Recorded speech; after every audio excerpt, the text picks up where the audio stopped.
Can't quite get enough time on the inside of the cycle that you spin with gravity and dust. I'm falling in between the planets and the sun into the orbit that surrounds you. That orbit that surrounds you. That orbit that surrounds you. That orbit that surrounds you.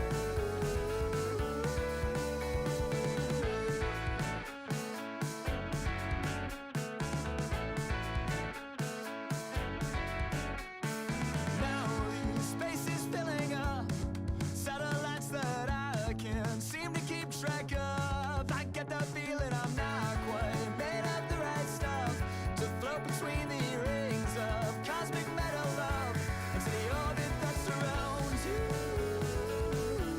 That orbit that surrounds you. That orbit that surrounds you. That orbit that surrounds you. That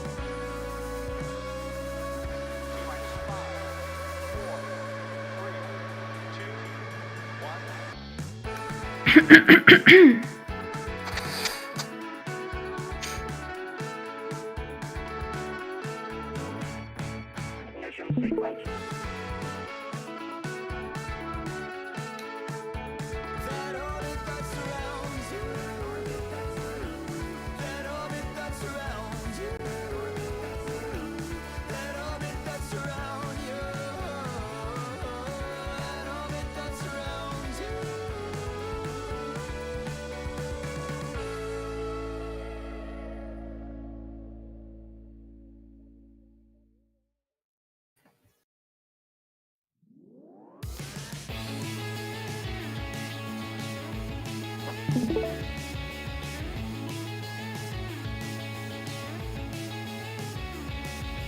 Faster and faster, dear. It's like we're moving backwards in your rearview mirror. The road eaten up by the snow, eaten up. I can feel. I know you feel it too. A little flicker on the. There we go. It's been quite a day getting set up. And anybody who doesn't know, I'm Whist, the Archdruid, of a vast grove in the realm of wild dreams that I rove. With Wisteria, the Fox Witch, by my side, Hello, hi. and we're joined by Tetro, the Raven, my spirit guide, Sprick the Sprite, who's always out of sight, Phelan, a sneaky Feyret, so sly and nimble, Grizz, the Owl Sloth, who is gentle and a little simple. Together we make a magical crew who open Fey portals and break through. So, it's a new year. How are you? How are you, Westmore? I am okay. I'm glad all of this tech issues have been settled, even though we are on a temporary home here with YouTube instead of Twitch today. But it's nice to have a backup. It means we didn't have to cancel on everybody. Yep. Let me see if I can see everything. There we go. Hey, we got a blessed child. Welcome, blessed child. Glad to see you. And what do we have in store for everybody today? Our stream title is UFO piloted by lost tourists asks for directions to Area 51. Hop in. We do have UFO stories in our strange news. We get to be the tourists, and we're asking for directions to Area 51. What do you want to find in Area 51? Proof of aliens that we've been visited. And So you want proof that you've been visited, so we are gonna visit them. yeah. Reciprocate, do a little exchange. An exchange program, but with aliens. It is still twitching, says Blessed Child. I guess everybody's having trouble with Twitch right now. Twitch is having seizures. Twitching.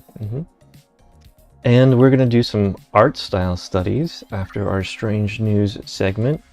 I'm gonna be playing around with some Frank Frazetta lines And our Fox Witch is going to be doing some Yoshitaka Amano, my mouth is dry, studies.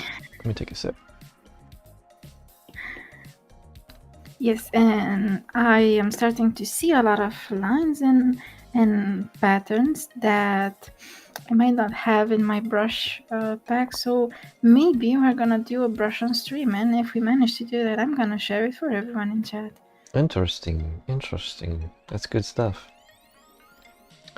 And Happy New Year to everybody. That's our news update. We're not gonna tarry too long on our personal updates today, because I want to get straight into strange news. I'm hyped. I'm hyped for the art, so let's be hyped. Cool. We're hyped together.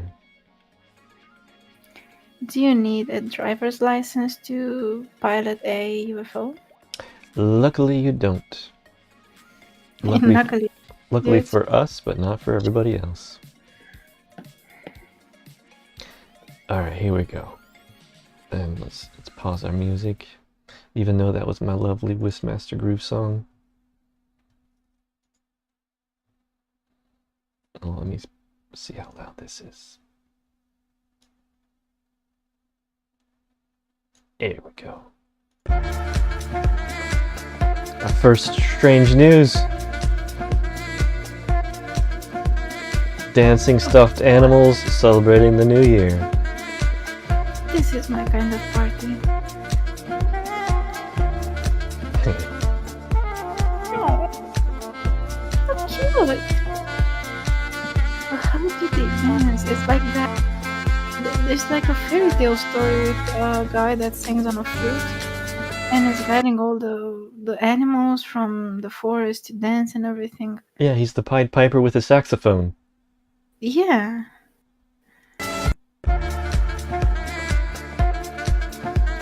It does make you want to groove.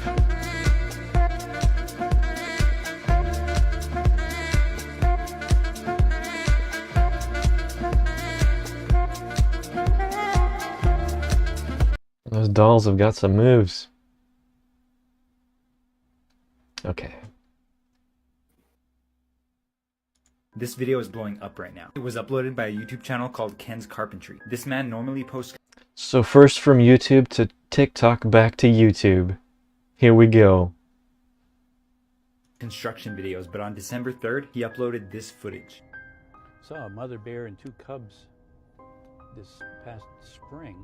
I don't know where they would be now. He noticed something in the woods on the side of the road, so he decided to take out his drone. And this is what he caught. Completely Always travel with the drone in your car, people, so you don't miss the Bigfoot sightings. clear footage of something big and upright. You see it? Right up here. Right here. Yeah, it is pretty big. There's a tree for scale. Let's see. But how would you know that there's Bigfoot right there if you're driving on the road and, you know, like you aren't looking through the trees? Hello, Mac. We have a Mac quack. Yes, Mac made it today. Glad we've got some people showing up in our temporary stronghold here on YouTube. Good to see you, Mac. And how are you doing? I can't see chat. Where's... Yeah. Herbs and Wismore, yay. Yay. Cool, cool. Oh, I whoops. can Yeah. chat. Yeah, cool. Where was I? First. Nope, that wasn't it. There it is. Okay. Ha. Ha. Bigfoot. Right, walking through the woods. What is that? Normally I would say But yeah, so if you see something on the side of the road, it's easier in winter when like the ground cover is mostly dead and there aren't any leaves on the trees, obscuring your view into the woods. That's probably what happened. Isn't Bigfoot hibernating during winter? He's not a bear. Okay. Max says not sure about this YouTube stuff, but I'm glad to be in the grove. Oh, thank you. Yeah, it's like a temporary grove. it was a man in a suit, but this thing is very clearly, in comparison to the trees, huge. Could this be the most authentic footage? I don't think this guy or this Sasquatch looks much bigger than a guy in a suit. We've ever seen of I don't know if I would agree with huge. Sasquatch. That's for you to I decide. feel like you truly wish to be the guy in that suit. Yeah, I could be huge in a suit.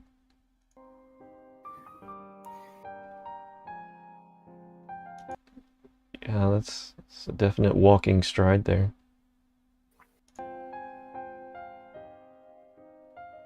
Taking some very long strides. Mm-hmm. He's moving quite fast for just normal walking. Yeah. This video is Interesting, interesting. Okay. Now I know this one's real, but look how big this frog is. Mm-hmm. I know this frog. I know what's up with it. Oh, you do? Yeah. Well, let's see what's up with this frog. Yeah, let's see the frog. I'm gonna tell you. Hop up.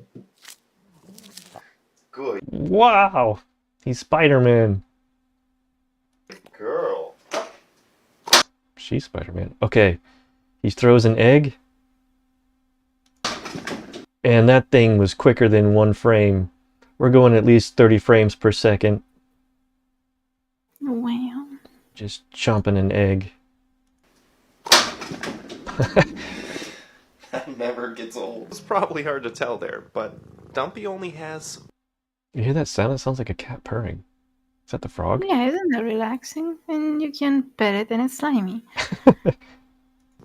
one tooth. If you look closely, her tooth sits right in the center. They call this tooth an odontoid.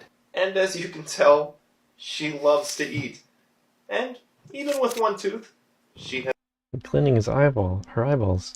And yeah, it does purr. It's weird. has a pretty great smile. If you'd like to see more of Dumpy, click all the buttons on this video. Thank you, and we appreciate your support. Alright, so that's What's Lucas Up To on TikTok.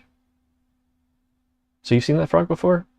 Yeah, I seen this guy before with the frog, and people said like, "That's insane. The frog is too big to be real and everything." And the way he films the frog is by having this like effect on the camera. He does something with the lens where the frog is in focus in some way, and it's just, he picks it up and brings it closer to the camera, so it's not actually huge. Oh, okay, and that makes sense why the clip is so fast. It's not the frog that's fast, it's just the video is cut. Very tricky. I wonder if I can see the clip. Wait, I'll search for it in the background. If I see it, I'll send it. I have it here. Oh, you mean the clip for like how he does Yeah. it? Okay. So yeah, wow. Okay.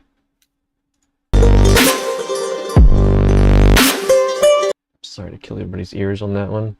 We don't need to hear the sounds. This is just interesting places.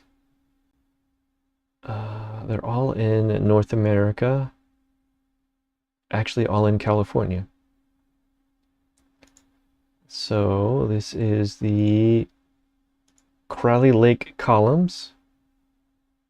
Natural formations. Hot Creek Geologic Site. That looks pretty awesome. We got steam coming up off these little rivers, stream, creek. And then the ancient bristlecone pine forest. I love these things. Isn't this tree dead?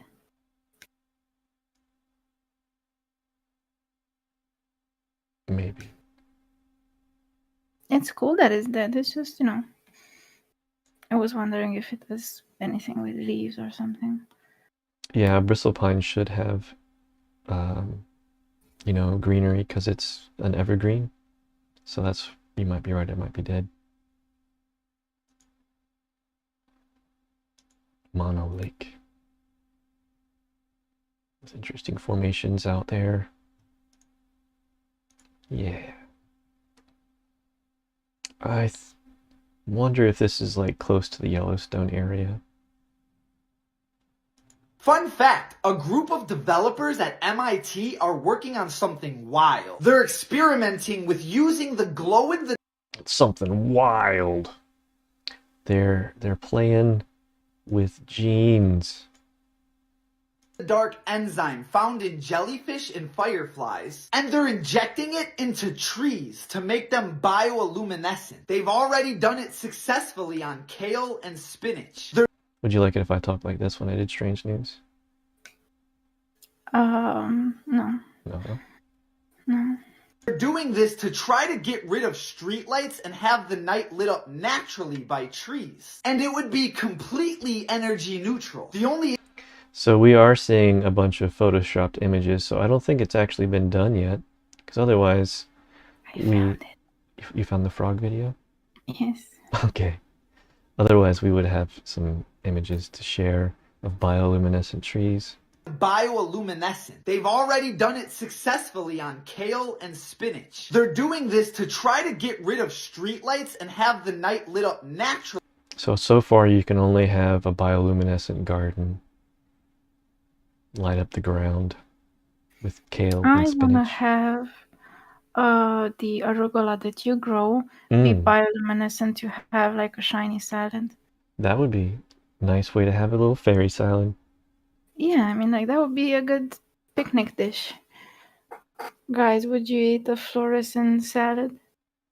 That's definitely not from Area 51. I sent you the link. Okay.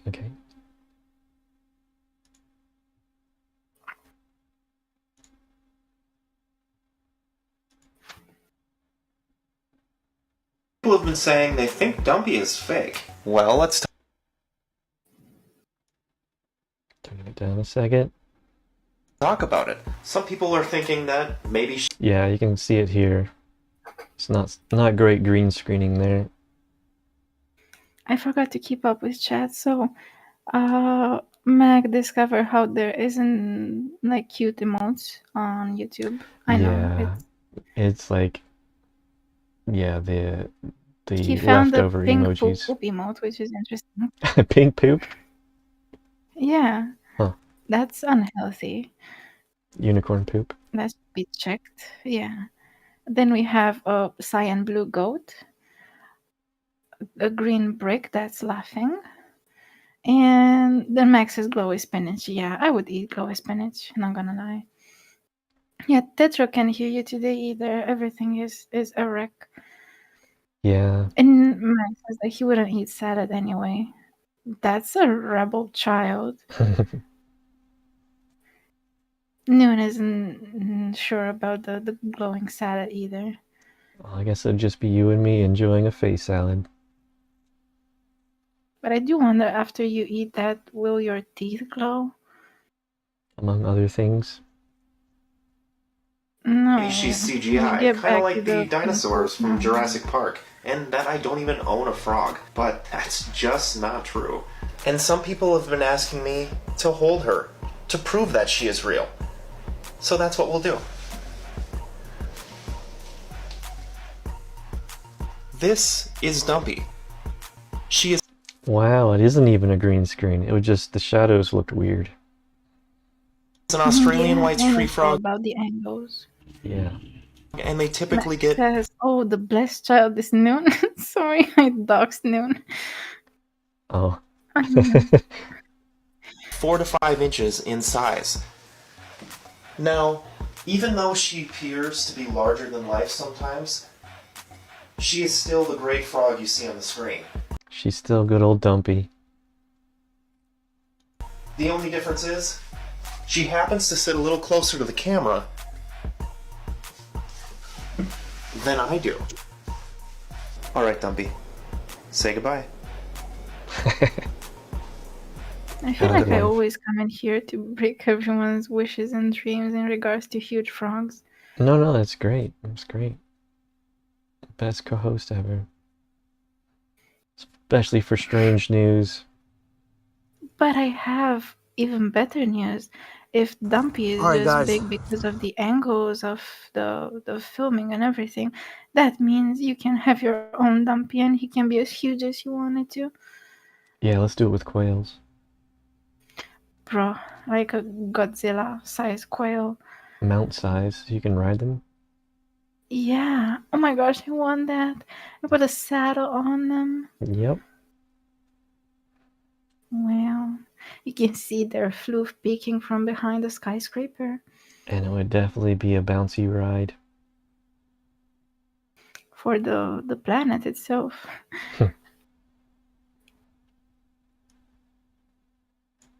Alright, what do we got here? Is this somebody trying to sell lizards in their backyard? Would you All right, buy guys. lizard? These are iguanas. Oh boy. I just want you to see all of these, literally, probably in the past 30 minutes to an hour, have all fallen out of the trees right by this fishing spot that I'm at. They're just like chilling there. They don't care if somebody's holding them. Hold up. Like It a bouquet says of flowers. Florida favorite. Is this stuff in Florida? Yes, South Florida though. Oh no. Like Miami area. There's actually a couple more on the floor right here. One didn't make it, he's already dead, but it's true. When it gets cold down here in Florida, they literally start dropping from trees. These things can't move. Oh wow, I didn't know it was gonna make a sad turn like that. Just dropping out of trees because they died because of cold. No, because they are frozen. These don't die. They are just, a bit paralyzed. And that must be why they're a little slow and you can hold them like a Yeah. bouquet. And it really did get cold here a few You weeks can back. get that for Valentine's Day. A bouquet of lizards. Yeah, I will. Thank you for No, you won't. No, Thank you for giving me the idea. no, that's horrifying. I'll go collect some. Max says, I knew it was a normal size frog. Okay, I'm glad that these lizards are normal size. And he says that he has a huge dumpy. Wait, no. That Move if they middle one wanted is to. happy as heck. Yeah, I mean, all of them are happy. This guy just rescued them. They were frozen and they fell out of trees and they were orphans. Would you bring them inside, Wismar, to warm them up? Yeah, definitely. No joke. And this is like way better than koalas in trees because they don't scream at each other. Noon says, let it go in chat. Yeah, I want to see these lizards singing like Elsa.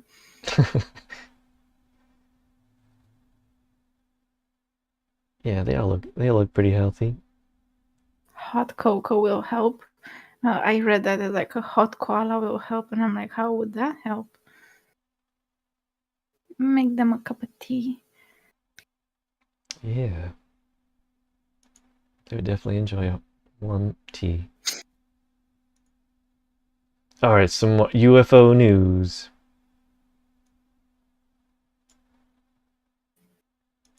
All right. This wasn't clickbait. We're definitely gonna watch some UFOs here. TikTok. Koala It's time to polymorph when? Do you want to see Wismar as a koala? Oh, we should write that down for our polls though. Okay. Have a drop bear potion. talk about the UFO spotted yesterday hovering above the Sapphire Gentlemen's Club in Las Vegas, Nevada. If you don't know what I'm talking about, several TikToks were filmed over a period of a few hours from different angles. These TikToks promptly went viral because they seemed to show a triangular, unidentified flying object hovering, hidden, obscured by a cloud above a strip club. All right, you guys ready to analyze this video evidence? Here's your first clip.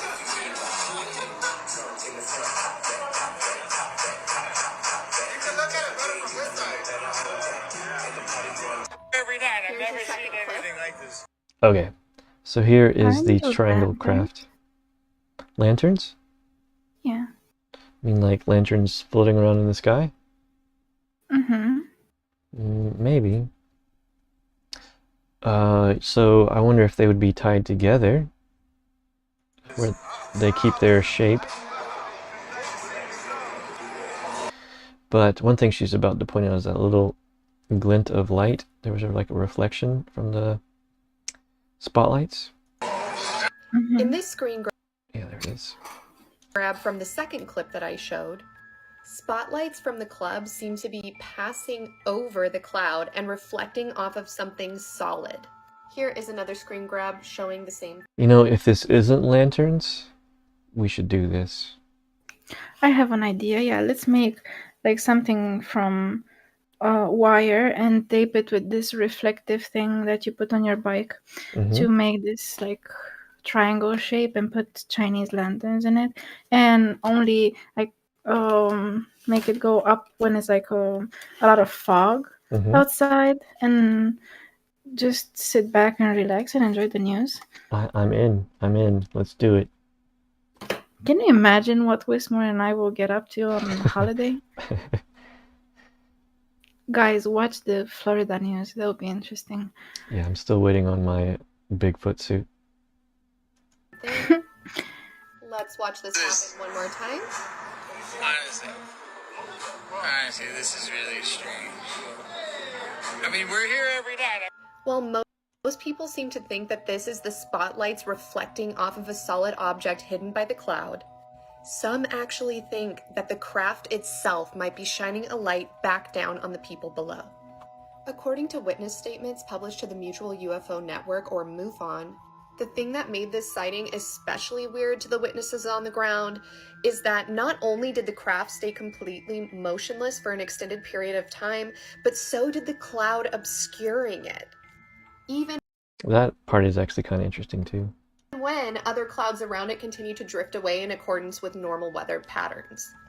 Here, a Reddit user from r/highstrangeness did everyone the favor and copy-pasted 2 of the witness statements given to MUFON, which you can pause to read here. Yeah, don't worry, I won't make you guys read that. What do you think? Max says, breaking news, there is a cryptid invasion of Malibu. Okay. I just imagine that Wismore opens the portal right then and there, and a lot of cryptids pour out, gremlins, quails that are stacked upon each other with like a suit over them so they look really tall. I'm telling you, this is serious business we do.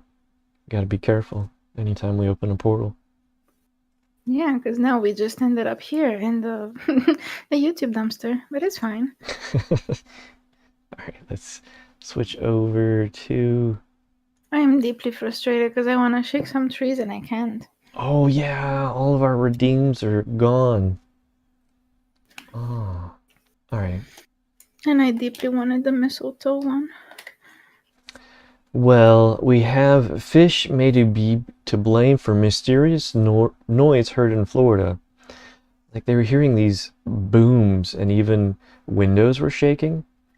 And they're going to say that fish are the cause for it. Let's hear. People in the southern part of Tampa. They say they've been hearing this for weeks. Take a listen. Whoa.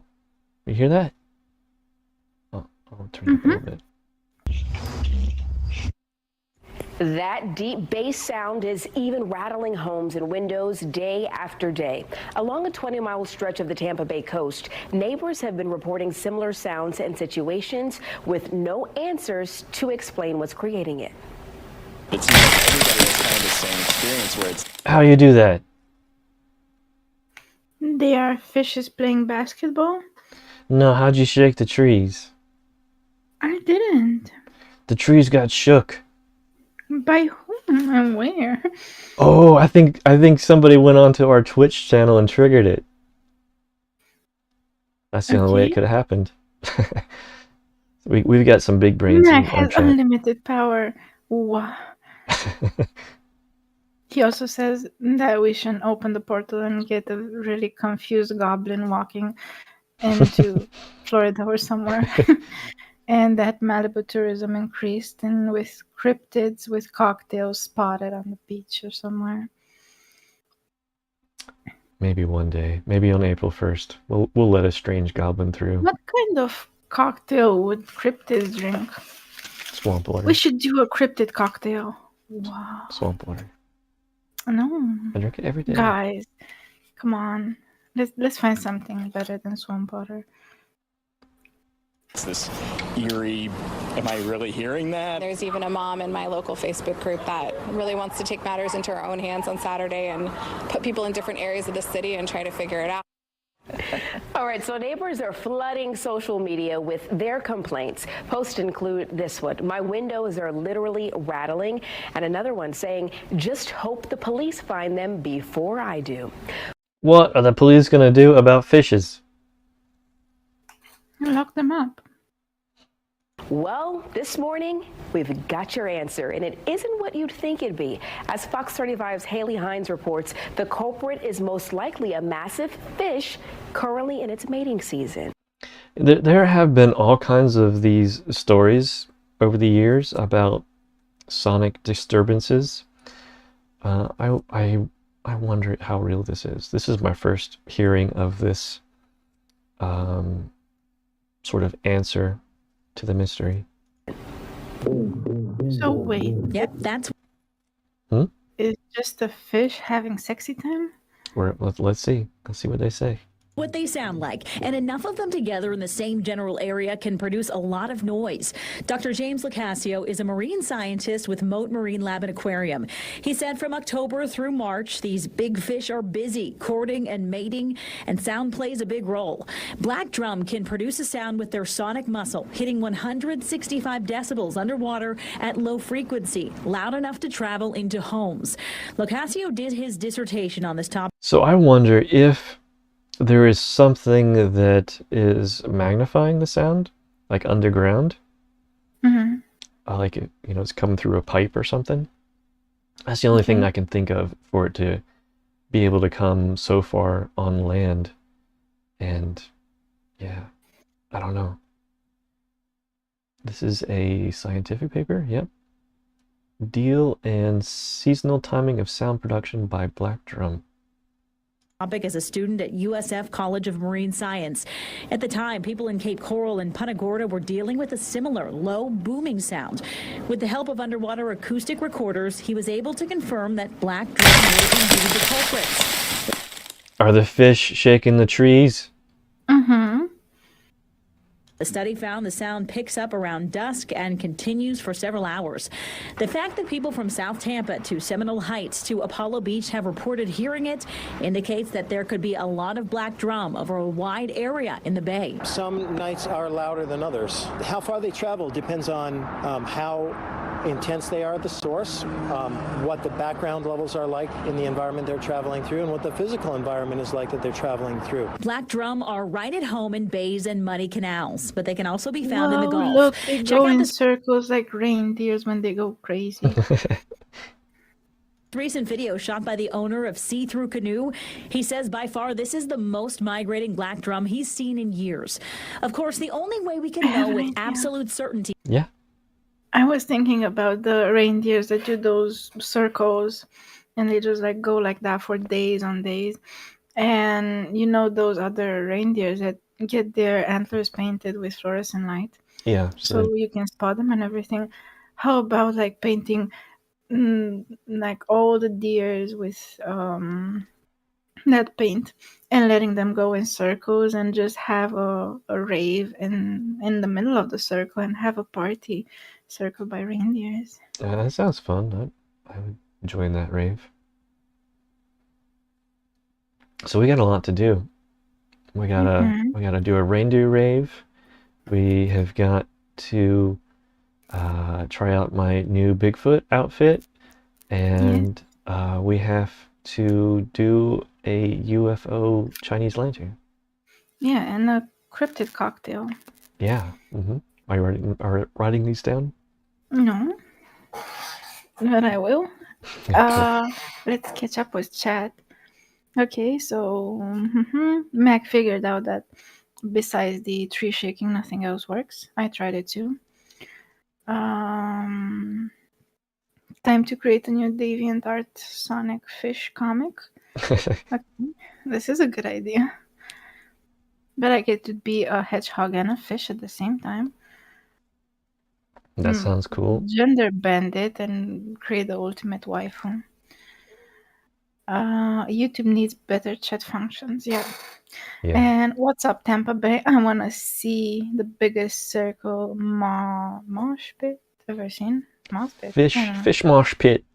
That's hard to say. Fish mosh pit.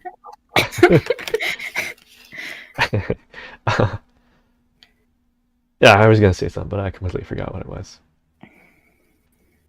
See that the black drum are the noisy neighbors is to record them busy at work. Haley Hines, Fox 35 News. That was cool. Now don't play anything. Stop. Stop. Mysterious noise really. There we go. We got some more videos here. It looks like cuddles. Panda preservation facilities actually employ people to cuddle and play with pandas for hours on end. Where do I apply? I don't know. We'll have to look into it.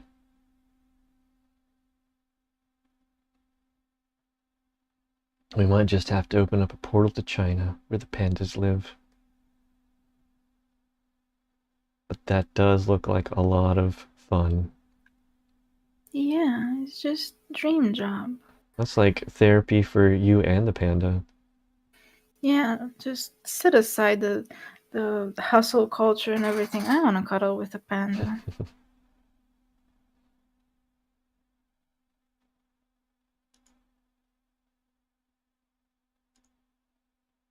Oh, here we go. We got a fire-breathing deer.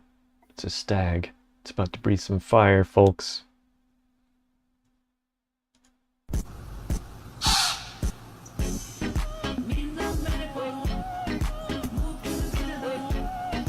Eat some spicy food. It is steamy, but there's a redness to the steam. It's weird. Because of the light. Yeah, okay, so there are some red leaves around.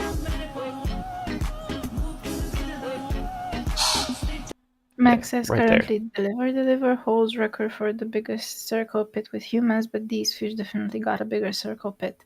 And the perfect job doesn't exist. But is that for strange it for strange news? Let me check. Just to say. Yeah. Yeah. That's it for strange news.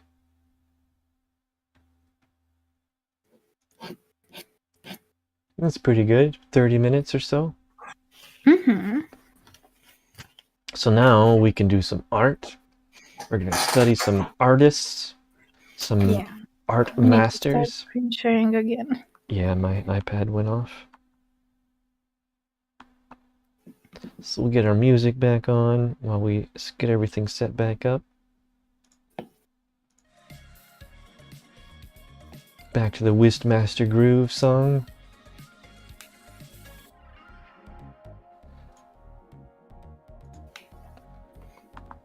You want to talk a bit about the latest video that you put out?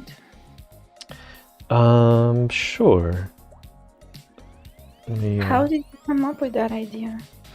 I saw it on TikTok, and it was Asmongold reacting to World of Warcraft as an 80s dark fantasy film. And so then I started thinking about what other 80s fantasy films would be cool to have. And I did Dragonlance, and it's still blowing up on Twitter right now. Actually, I can share the video. Because I uploaded the video. Max says about that deer, that's fire-breathing forest god maybe, and 10 hours later, oh god, the forest, oh no, there's fire everywhere, what have we done? Yeah, I wish I could breathe fire like that. Okay, here, I'll show the video that we're talking about. It was, yeah, directly uploaded to YouTube, to Twitter, and that's where it's blowing up. Oh, it'd be better if I could share the screen, huh? Huh? Yeah. Here we go.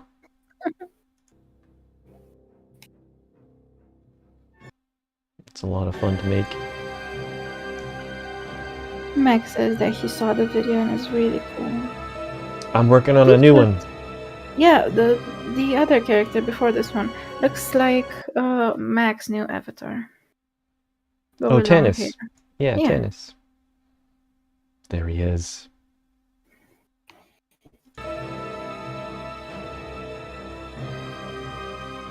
Was it hard to make? What's what? Was it hard to make? the part that took the longest was getting the right images, but I can't say that it was hard more But than that it was was the most time fun intensive. Yeah, it's fun exploration for me. And then the video is pretty much thrown together quickly. But I have a new idea. There's a cartoon called Dragons of Autumn Twilight. It's about the first book. And I want to see if I can use audio and put them together with images and see how it turns out. I liked how Gold Moon turned out so much that I wish I could cosplay as her. Yeah. Maybe with a blonde wig. Yeah. I could cosplay as River Moon. Not River Moon, Riverwind.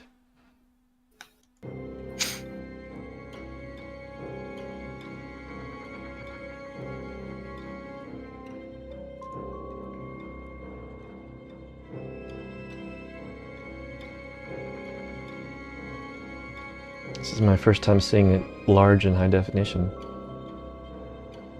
I have a theory that if you cosplay as a character enough and you look pretty convincing, you might just get hired. It's true, it does happen. There is this one cosplayer who does a really good Storm, and then she did like a bunch of other superhero characters, and she wound up in the Wonder Woman movie as an extra. Ooh, that's cool. Yeah, and there's some other characters I haven't done yet that will be in the next video. Like Flint and Caramon. So there's a part 2 to this one. Yeah, I'm gonna do it like a following the first book, Dragons of Autumn Twilight, and use all the characters that were in that book. You should do one for Elfland. Yeah. Yeah, I don't think it'll get as much traction, but it'll still be fun to work on. Just the exploration. I'll do it. Do it. Alright, let's get Tetra to stream share with me.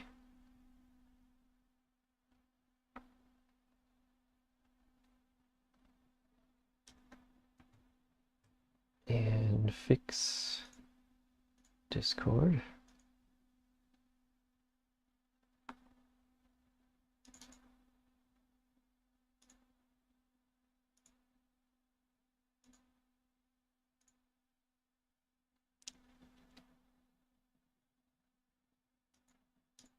Alright, do you have your thing sharing yet? Tetro.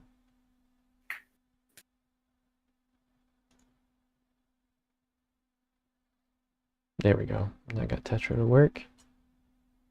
And Baby Sunshine works too.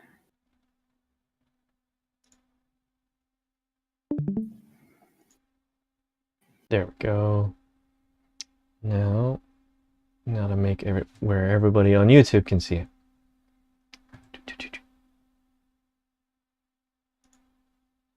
It's been quite a tech day. But this is usual stuff, I suppose.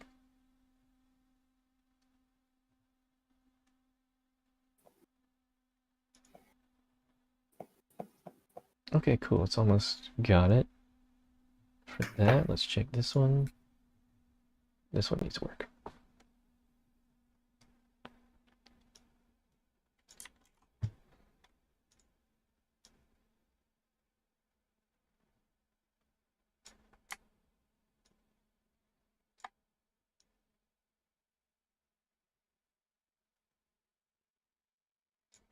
Okay.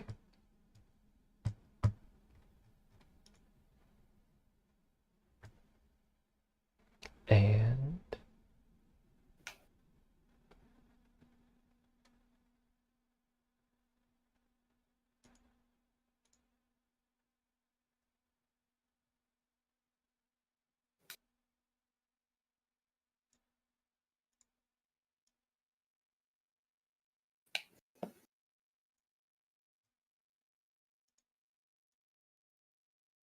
Oh, that one needs work too. I can fix this.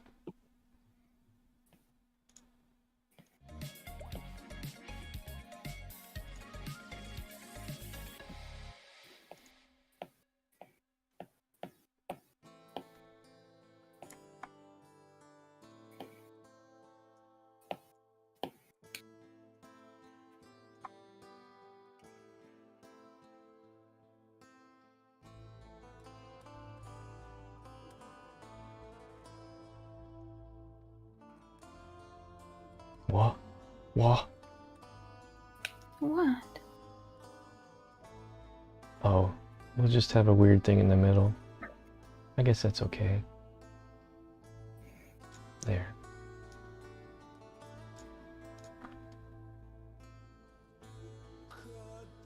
Can't you make the windows, you know, kind of like narrow and long? Not really. Without really adjusting things. Oh. Unless I do a TikTok one. Use my TikTok window. I mean, yeah, I can do that.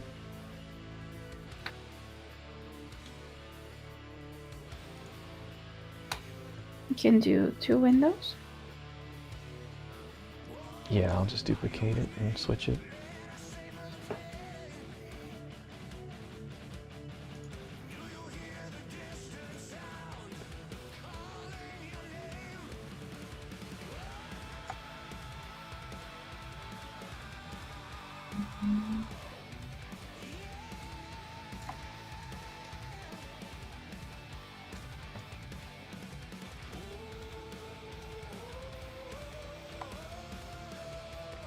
And thank you for everybody's patience with us today.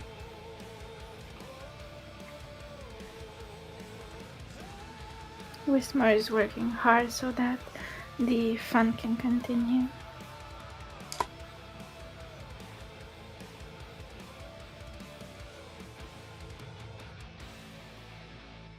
And I want to contribute with what I can.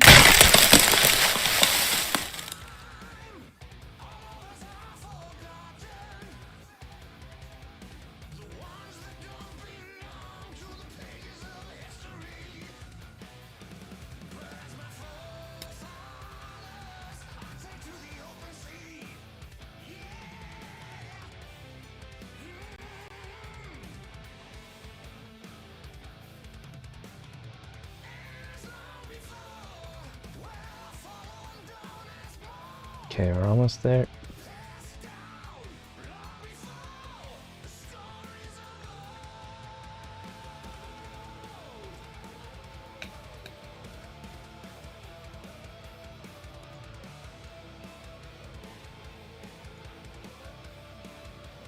No one is hyped. Everyone is hyped.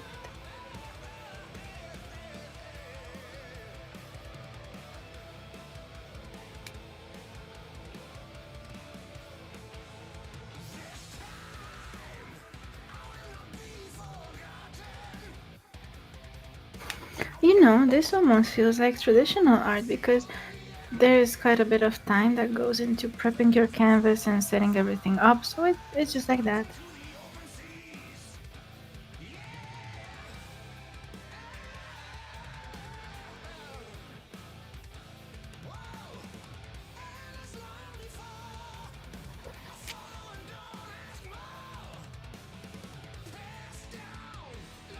Trying to get the order right. There we go.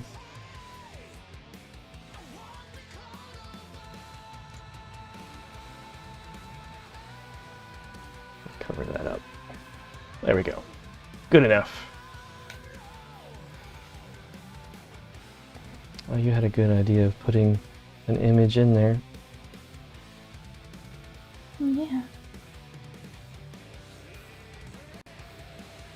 I'm just going to be using my desktop as reference. A Frank Frazetta piece from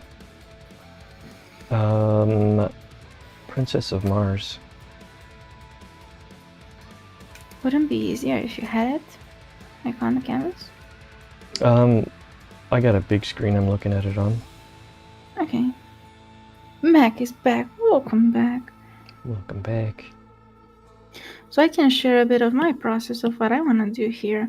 So the way I set up the canvas is that the canvas below has the same size as the one from above, which would be my reference.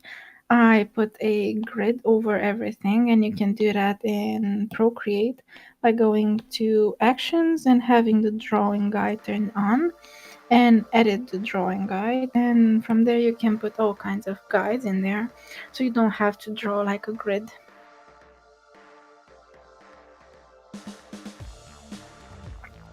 And I just made like a simple grid in red. I would just make the canvas in half and then in quarters in both ways. A question for you. Yeah. The one you gave me for the ink work, was that Wistmore's pencil special? Yes. Okay. Or no? No, that's for the pen sketches that you requested for me. Yeah, that's what I'm talking about. Okay, good. yeah. Good. Alright, I gotta mark some stuff out real quick. There'll usually be a pencil layer underneath, but I need to know where stuff is supposed to be before I start inking.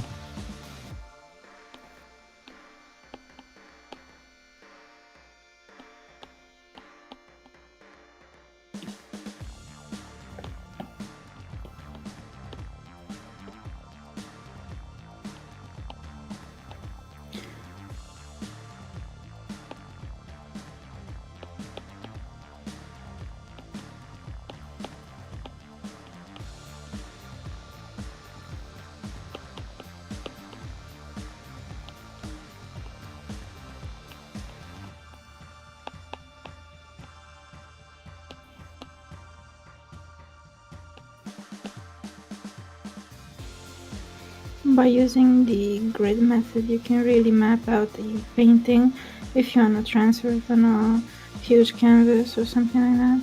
Mm-hmm.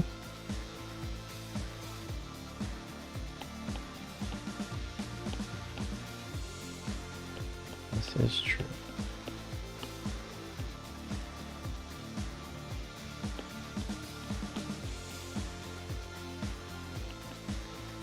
Yeah, I think next time we do this, I want to do like the setup sketch first.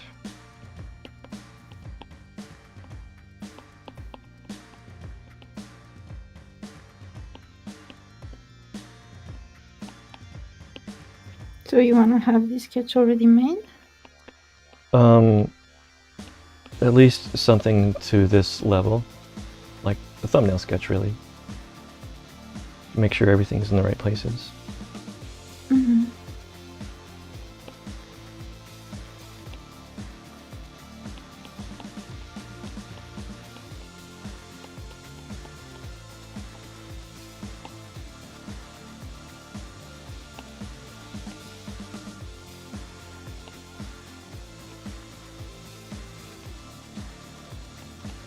Okay.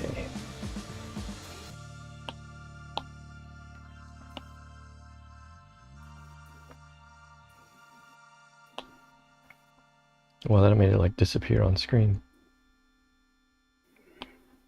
But that's fine. Max sent us a heart that has a white plus on it, and this should be like a Swiss heart. It's interesting, yeah. It's like Swiss cheese, but in love form. Maybe it'll fix our tech issues. I'm sad to say that nothing can fix them.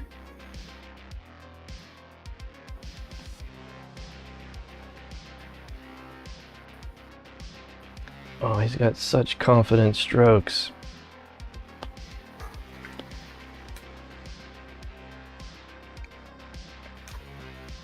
I should make a brush that's titled Confidence, but in a brush form. Twitch is fixed apparently. Oh. Okay, cool. Maybe for next time.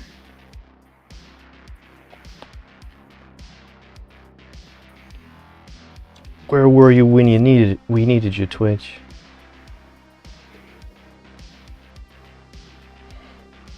Letting us It down. was frozen like those lizards.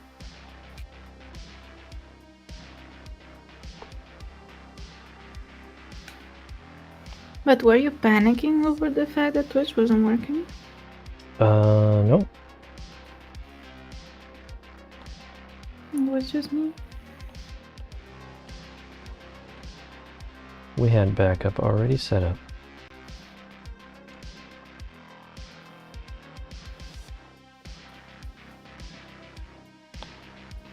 Now, my eraser I use is important too. Let's set it on the same one. Oh wait, that's not it. Can I show you a trick? Okay. If you go to your brushes, to the list up, the first thing that you see is called, it's like a star and it's recent, and it shows you a history of what brushes you used. Yeah.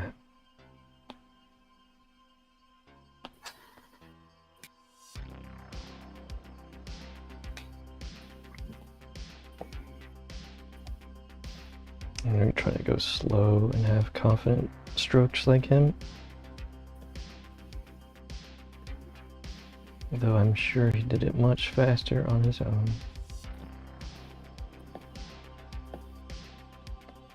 Now, one thing I have noticed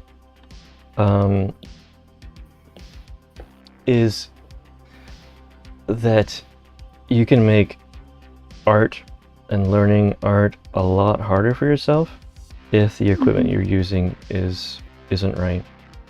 So, like my tablet, I was trying to, when I first got back into digital drawing, I was trying to make it work, but the nib was like almost gone and I just wasn't getting the results. It's because it's like if you pick up a brush for miniature painting and it's all frayed, you're not going to be able to paint any details.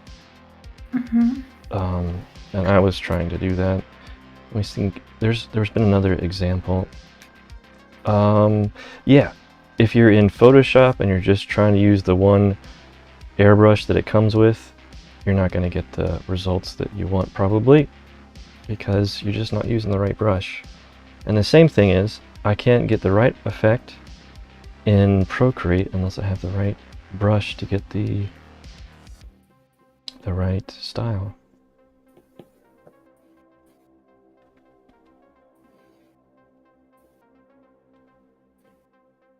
And that's where, yeah, that's where these brushes really come in handy, is matching the style that you're trying to go for.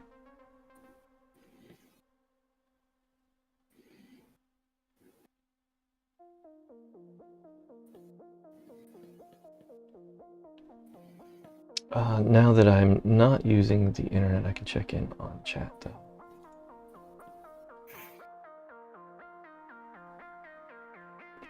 Looks like we're up to date.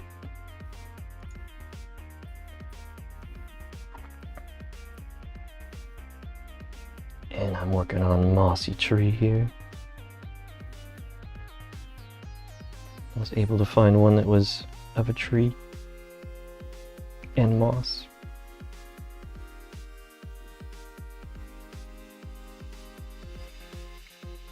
Speaking of moss, a really special book that I found today, which contains all kinds of plants, and it's like the guide for plant witchcraft, has all kinds of moss and how to use them, where they grow. Yeah. Cool. Yeah, and I saw the mushroom page and the herbal page. There's also a moss page or section. It has stuff on bark too.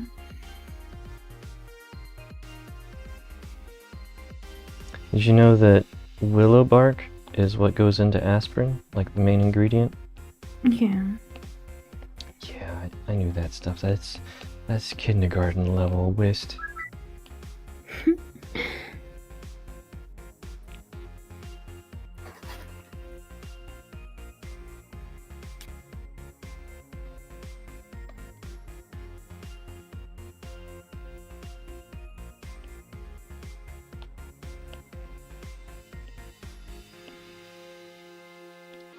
fast they got hit down.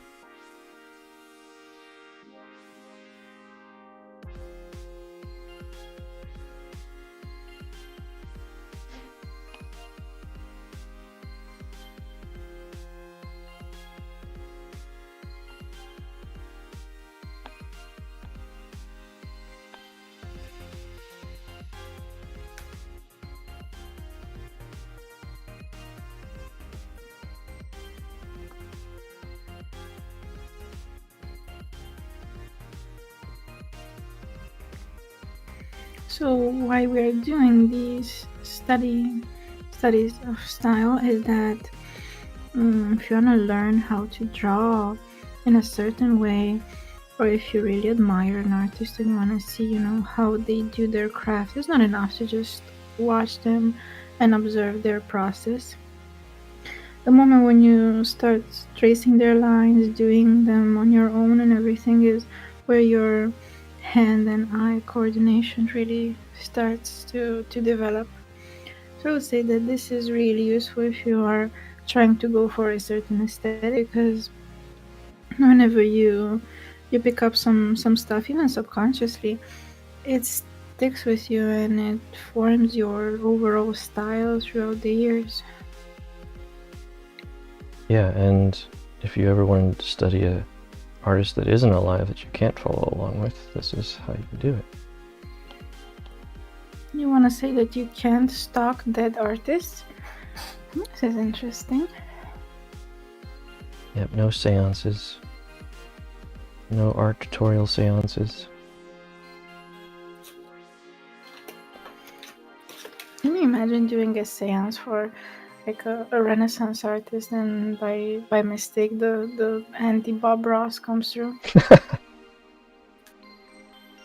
That's one of the dangers you take in a seance. You never know what you're actually going to get. If you would be able to do an interview with any kind of artist throughout time, who would you interview?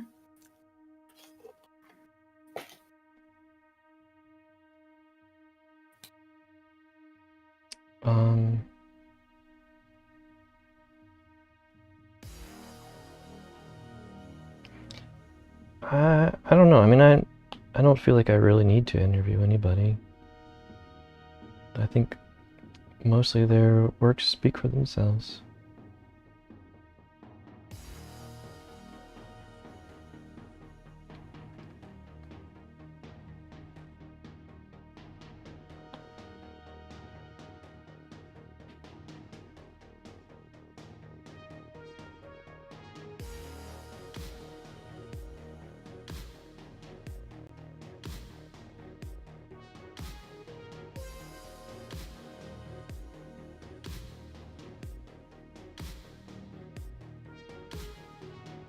We got kittens in a box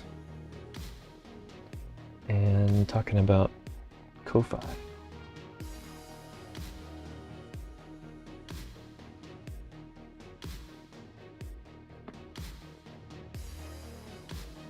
You have credit card fees now. No! Oh, you save on credit card fees. Okay, I can read. It helps to read.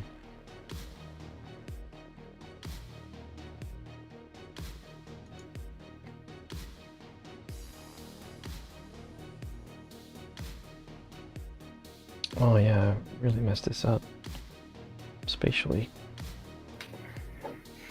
Don't be afraid to use the liquify.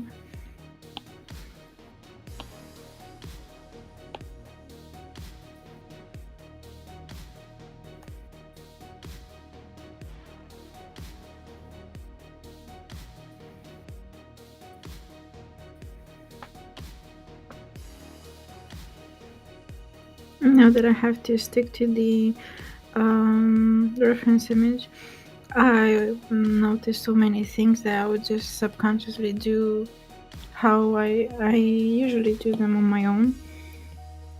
But making yourself follow a certain set of rules really shows your art habits.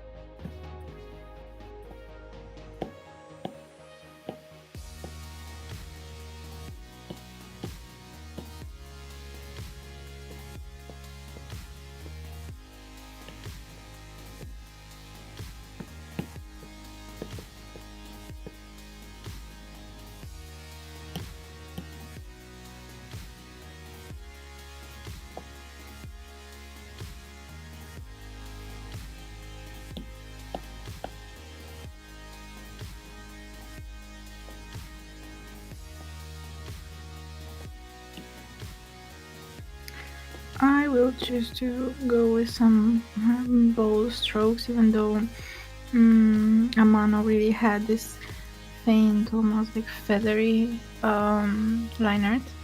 Just because if I do the feathery stuff, it won't show up on stream.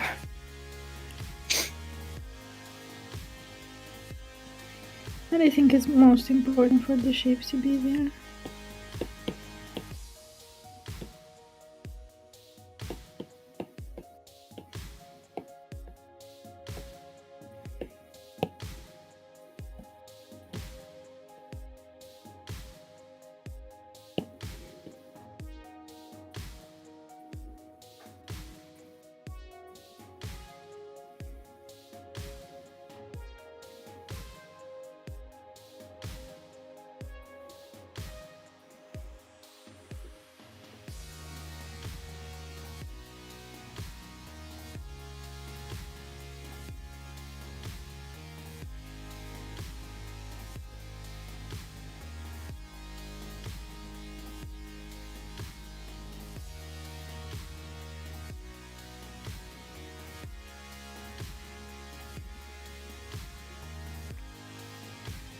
I remember when I was first doing art streams, and it was very, very difficult to talk and draw at the same time. Mm-hmm. I like to think I've come a long way, but maybe not always. Do you mind if I talk? Of course not, no. Okay. I wanted to point out some things on how my preferences in terms of style change over time. Because I feel like when you grow as an artist, you start to have even your preferences grow, and the styles that you used to follow and you'd be so fond of kind of don't seem so amazing at some point, and you just leave those artists behind, and it's like nothing wrong with it because your critical artist eyes are also developing to see more and more interesting stuff. So in that sense, if you don't necessarily see yourself growing as an artist at the moment, it's really nice to know that if you see your taste kind of changing, that means you are growing because you become more critical even with the art that you consume. And I saw an artist talking at some point during a podcast, and they were showing this graphic that they did, which was about how your skill and your preferences evolve at different times. So you would have like a plateau of how your skills would kind of settle, and you feel like you aren't moving necessarily or learning new stuff. Hello, Foxy. Hi. Hey, Foxy made it. We are drawing and talking. I'm glad you found us on our little hideout today, because Twitch wasn't working.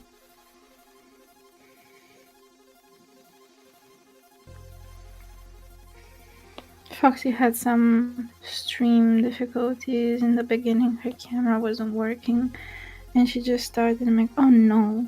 I hope we don't have that when we start, and we had. Oh. Yeah, I couldn't even log into Twitch. Couldn't see anybody out there streaming either. Mac is making art on his own corner. You have a corner? Bro. So it turned into an art hangout. Yeah. Wait, so it's me and you, and then Mac and Noon and Foxy, and everyone is in their art corner. That means the room isn't square anymore. You had the technical difficulties at the start and at the end of the stream. Oh my gosh, what happened at the end? He's making art to see. We are in a room and everyone has their corner.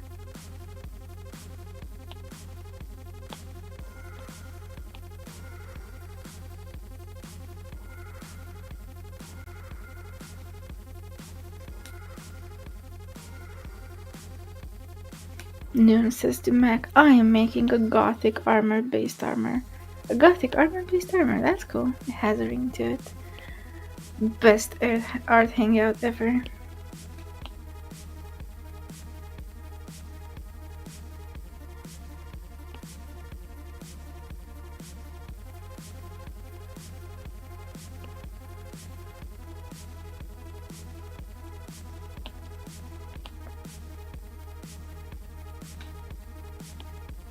There we go. Where was I with my story? You were talking about your tastes evolving, even if you're not making progress. Yes. So this was this graphic that was showing that if your skills kind of settle into a comfort area, you would be good like that for a while, and then you start hating your own art and not really liking where is it going, how you're really growing in any way. And that's the point when you know that your tastes are changing, because they are changing way faster than your hand-eye coordination can catch up with. So you will know that when you start to not like your art, that's the moment when you feel, you're evolving like a Pokemon. So it's not to be concerned, it's just to embrace it and to know that soon enough your hand-eye coordination will follow along if you keep working with it. So this is like a way to not be triggered like, oh my god, this is art block or something, because that's not how it looks like. And it's good to be aware of this stuff, because it's like the small rewards that you get every day by knowing how to listen to your skill and to your own development. And I just realized something that you had mentioned earlier about taking a small piece of the art and trying to do a study on just a section. Yeah, and not the entire piece. Yeah, so I'm gonna do that here because I really want to just explore the strokes more than try to do a complete drawing anyway.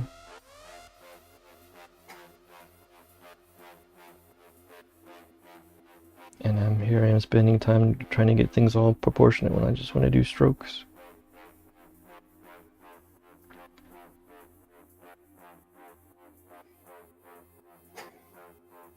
So that's also something else to think about.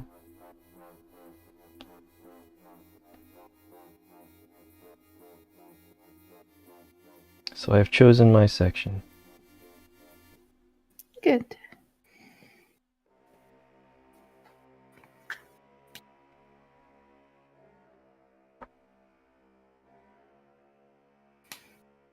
Foxy just discovered in chat that Noon has a different account. He gets doxxed again.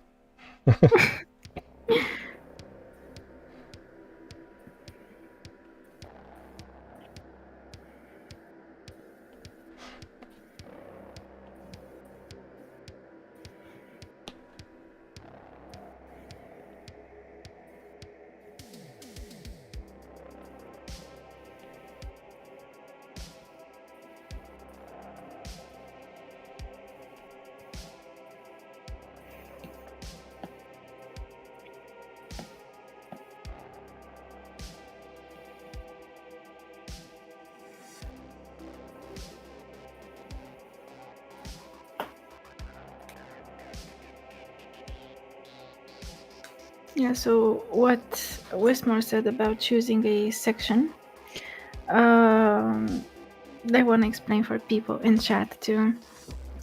When you want to do a study of an artist, sometimes it's a bit overwhelming to try to study composition and color and paint strokes and style and texture and everything. So by choosing a really small section of the painting, and I would suggest it shouldn't be, let me do a square here on my own reference so you can see. I would say it shouldn't be like bigger than this, and it doesn't have to capture any kind of composition, so you get rid of the compositions altogether. And you can even choose, if you want to choose the eyes really represent the style of the artist in most cases. You don't have to choose both of them because that involves this symmetry that's going on, so I wouldn't recommend it. So I would just go like this in section of just one eye with a bit of the hair.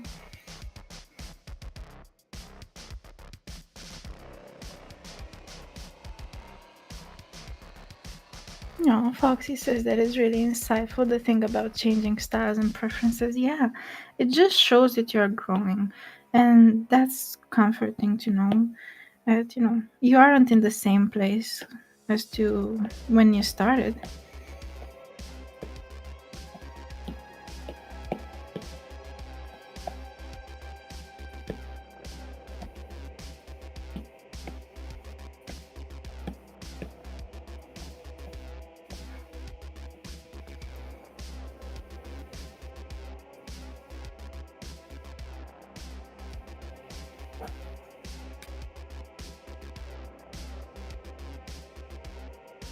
Yeah, I'm not going to use the fill tool.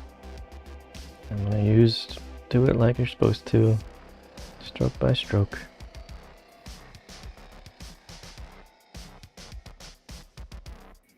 I studied Amano's work a bit beforehand, and I realized he has this pencil thing because he's not lining with ink. And this pencil is really thin and wispy and feathery, and it has this ghost-like quality to it. I don't know how to explain it.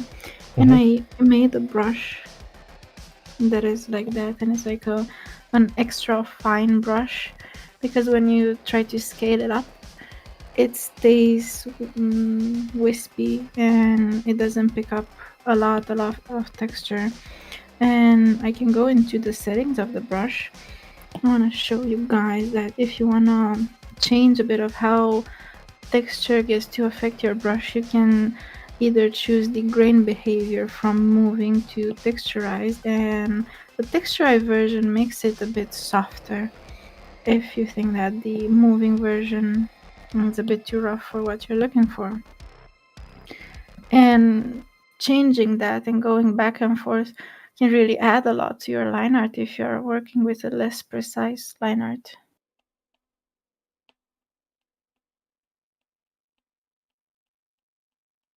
Max says that the fact that PayPal shows his real name kind of triggers him. Oh, yeah. PayPal shows my address too. Like my entire address.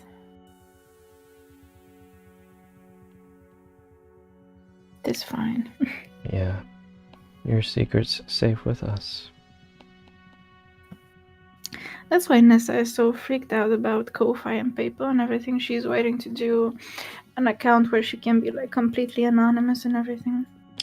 And that's like a lot of work here to do in Romania because we don't have that many jobs that require anonymity. So whenever you're trying to be anonymous with your accounts and everything, the government here just thinks that you're trying to sell drugs.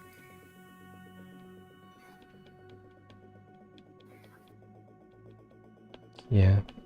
A lot of countries have similar problems. Like they're even talking about introducing new laws in Japan that the VTubers, Japanese VTubers, would lose their anonymity with.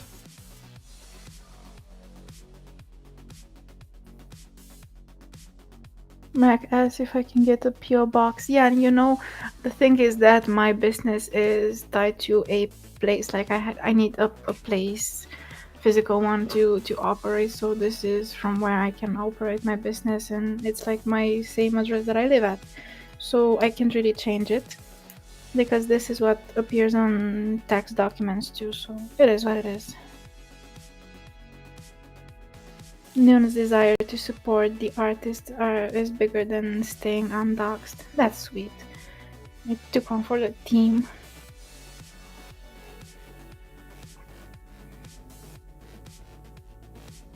Yeah, I have the same problem that Foxy has, so my business name is the same name as my real name, so you can't really, change it and everything, because I tried and they said like it has to be your name.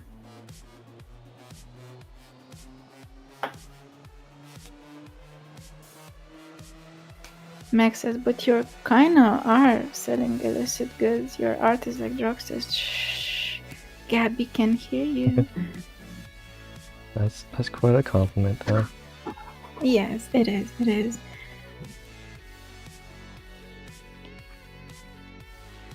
Remember when I forged some documents for them? Yeah. It's the same thing.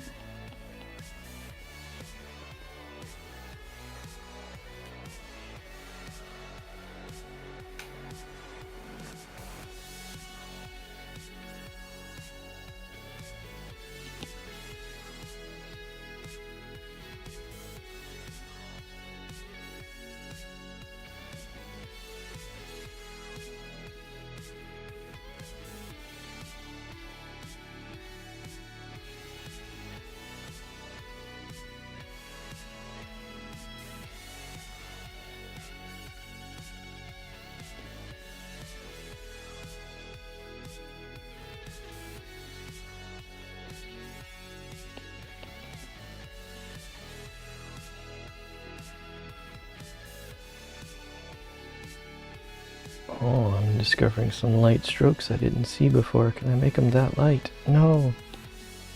I'm doing all the same weight. Let's make it smaller, see if that works.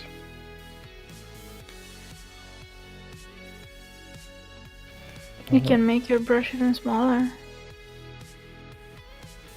All the way No, small? no, like from settings. Okay. You want me to help you? Okay, let's do it together. So I'm gonna pick your brush, and then we go to properties, and then we set the minimum size to none, and do the maximum size a bit bigger, and hit OK.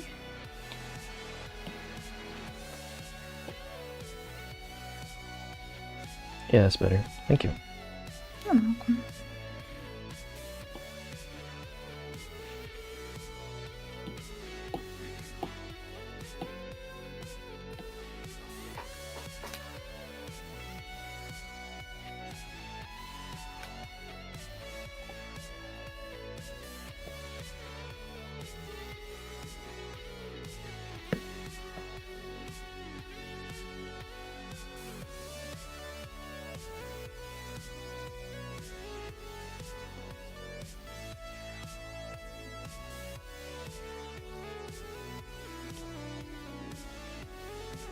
Actually, I think I like this better in general anyway.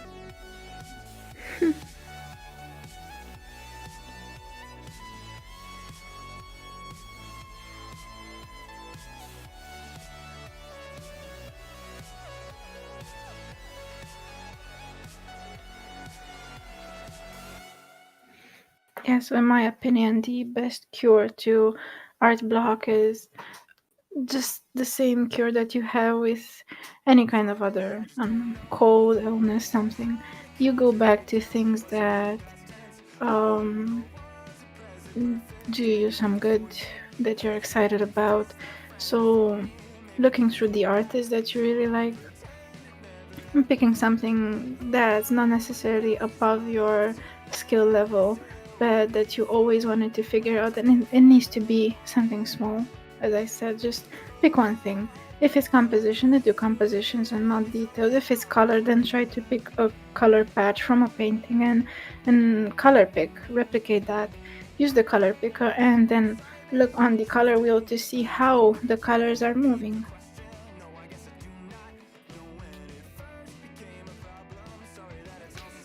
Doing that really helps you get certain boundaries within you can really operate. So doing small exercises like that can, get you through sometimes when you don't really have enough time to be creative or you don't feel like being creative. It's all about knowing how to really offer yourself what you need.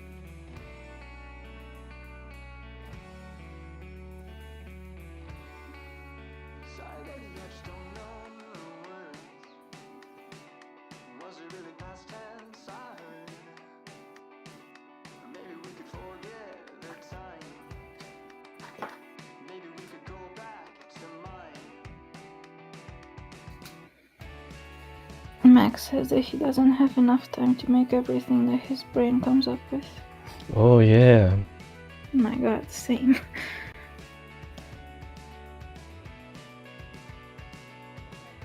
It's a good problem to have, though. Mm-hmm.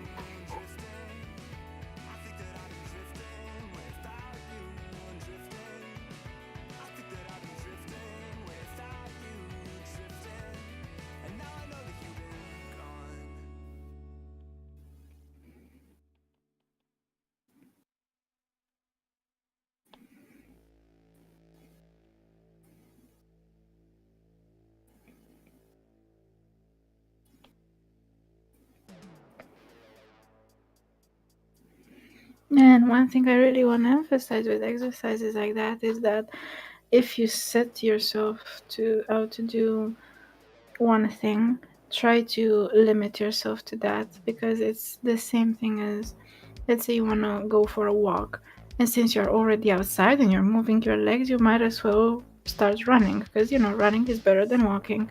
And you run like a block or so, and then you're like, man, I really ran that much, and I just set out to do a walk. And the next thing you know, you can start a marathon just like that, because you're on a good path, and you feel like, I can do just a tiny bit more and I'll be proud of myself. And you end up feeling really burnt out for no reason, because you keep piling on the pressure on yourself to make something better and better, and forgetting what you had in mind to do as a goal.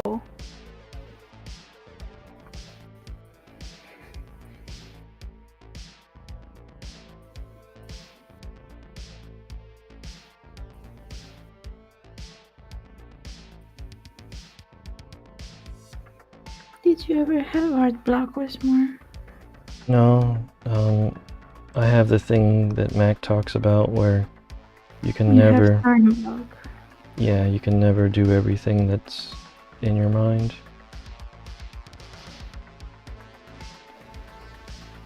It's just a matter of prioritizing them.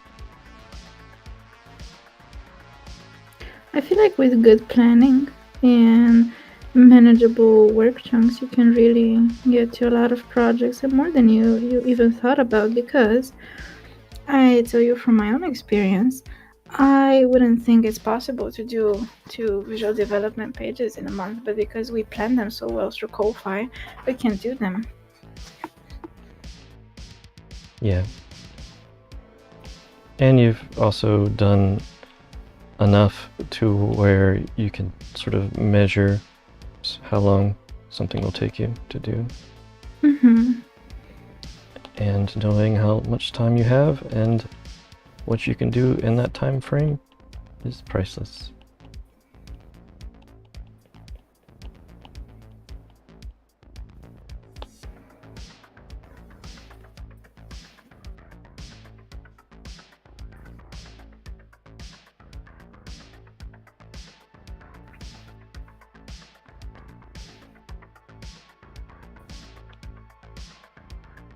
Maybe I should follow my own advice and just do the patches. It's like I messed up. You're doing the whole head. Doing the whole body.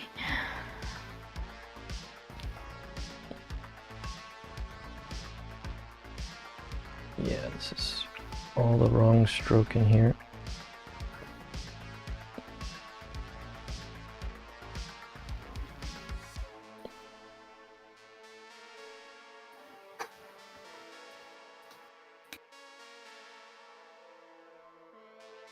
I was just getting carried away filling in black space and not paying attention to strokes. Do some patches.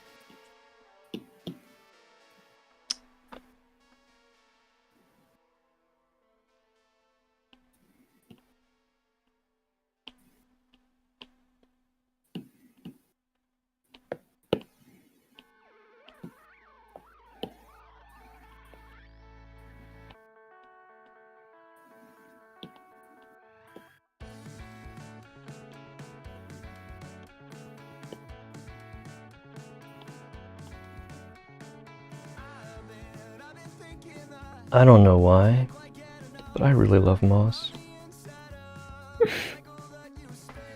You don't know why. Because No. it's soft and it's moist. Trademarked. I have a strange obsession with it. All kinds of moss. Except for one kind, and that's Spanish moss. What's up with the Spanish moss?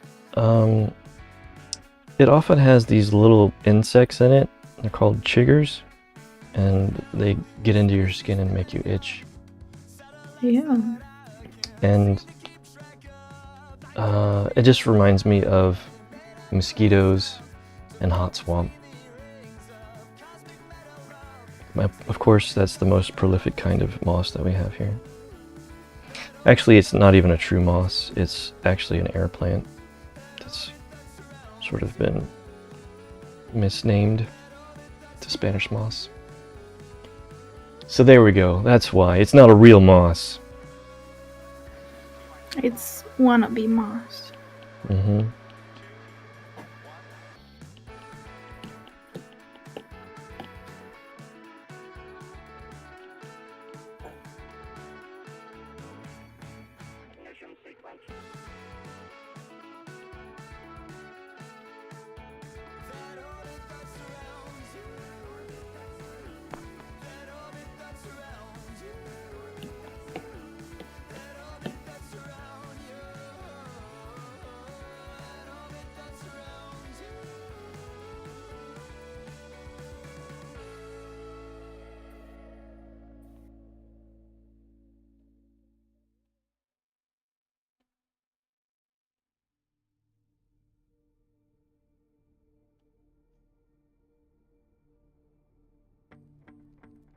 Yeah, it's coming along. Mac is surprised that you have like one kind of moss that you don't like.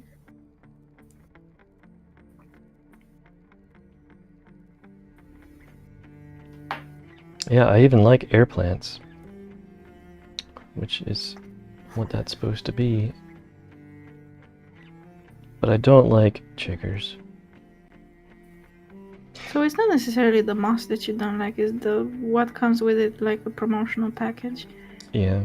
You know, they actually used to make beds out of it in the early 1900s. That was how they made mattresses. It was dried Spanish moss. And that's how they got bed bugs. Oh, you can get bed bugs from just about anything. But yeah, it was dried, and so that usually kills whatever's living in it anyway.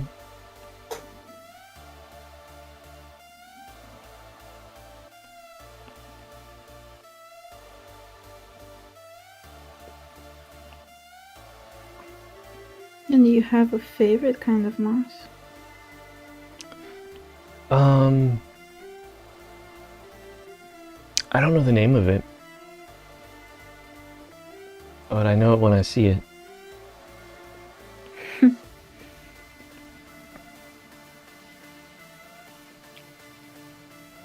It's the stuff that I used on my sculptures and in my basing for the miniatures. So not that kind of moss that's like really packed in a blanket. Yeah, it is that kind of moss. Oh. Have you seen those places in Iceland where it's just an entire field covered in this thick layer of moss that you aren't supposed to step on because underneath is not really anything, and they do these pocket airs? No, Yeah. airs of pocket, yeah. That's Whatever. called peat moss. Oh. Bueno. And it's super fluffy. Mm-hmm. Can you grow moss? I have tried to be a moss farmer, but I went about it wrong because I was trying to use wood. That's where I picked it off of a dead tree, and I was like, okay, I'll just put it on some wood that'll rot too. And it never really took where I should have been using stone, but we don't have much stone around here. You need a certain kind of stone? No, you could probably even use concrete.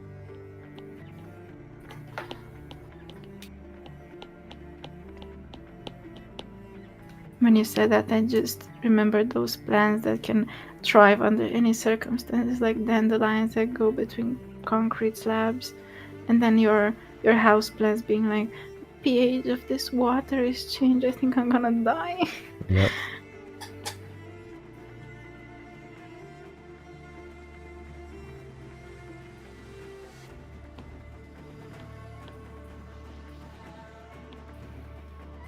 You know those old infomercials, like from traveling agencies? Yeah, I guess I've seen some. Not infomercials, no. But No, commercials. kind of like ads. I don't know how to call them. Okay. When they're just describing a place way more interesting than it needs to be. Yeah. Yeah. So I would love to do the same thing and using, images and everything and do an advertisement for Romania, the land of weird. You know, you might actually get hired doing something like that. No. This is the banana dog curse. I want to do one project, guys. I don't want to be hired for it. And I want to put in it the goat dances, the weird castles, the old hag witches that ask you what's hurting, and you tell them, and they make a concoction out of who knows what, and they make you drink it, then you're cured for life from whatever you're suffering. It's true. #legit. It's happening.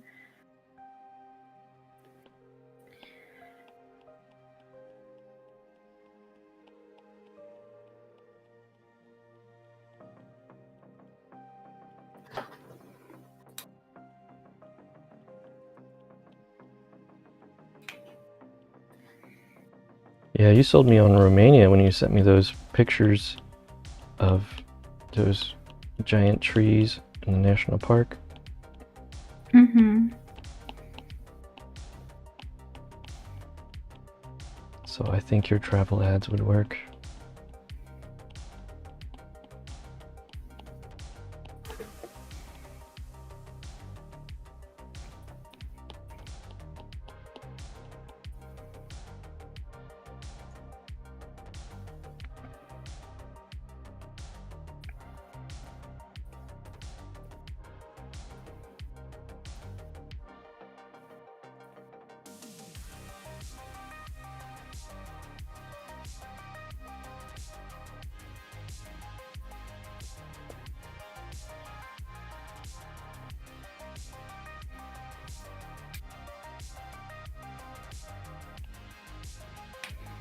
Even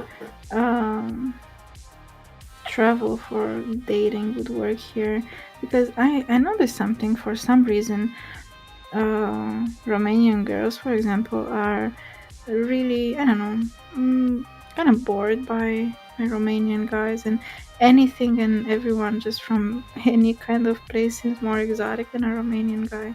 So we really have a lot of success in dating a Romanian girl if you're from anywhere else other than Romania. Okay. Germans are really exotic to us for some reason, even though we kind of have the same culture.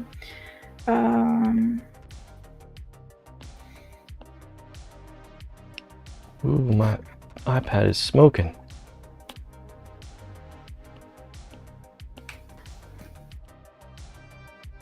What happened to it? It's Yeah, I just- have a lot of apps open. Let me double check. Wait, maybe not. I guess. Hold on.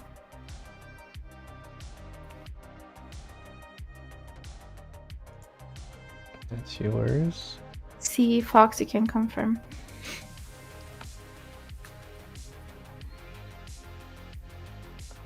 Basically, all you need to do is, I don't know, walk in the city center and not speak Romanian, and boom, instantly dates.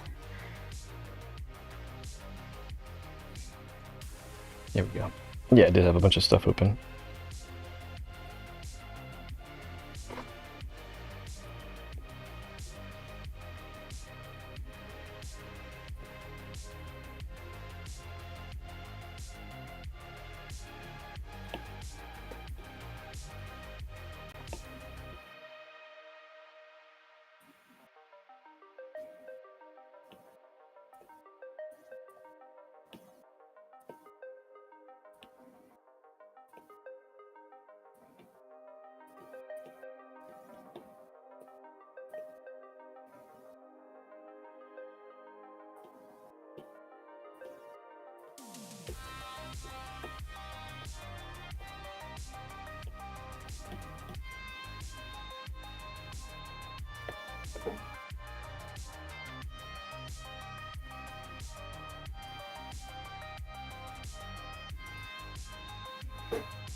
Mac asked Foxy, so Foxy, Italians, huh? So exotic, right? Yep.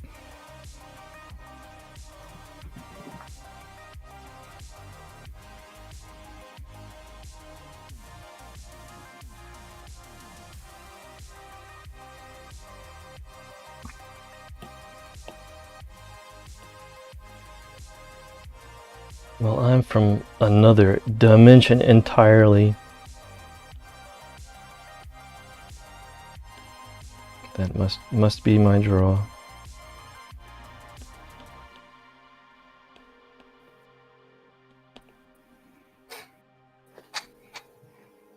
Even from the very first few days that we met, I called you my exchange student. Yep. I remember that. Max says that's pretty exotic.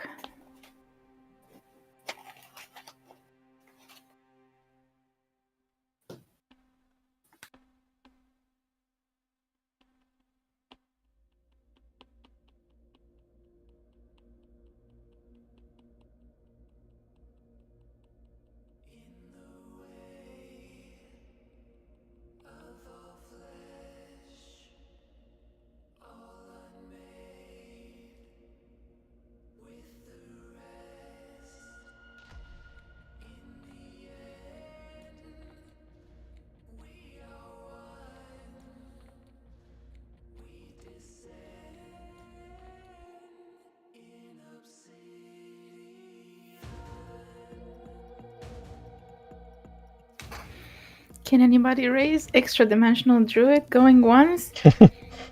Going twice. I'm in.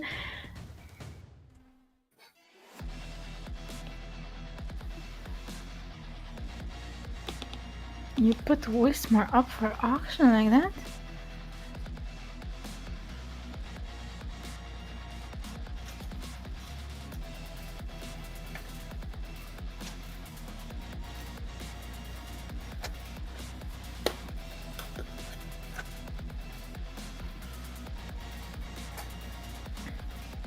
Don't you dare outbid me, guys. Otherwise, after stream, Wismar will be walking home with Mac instead of me. Oh no.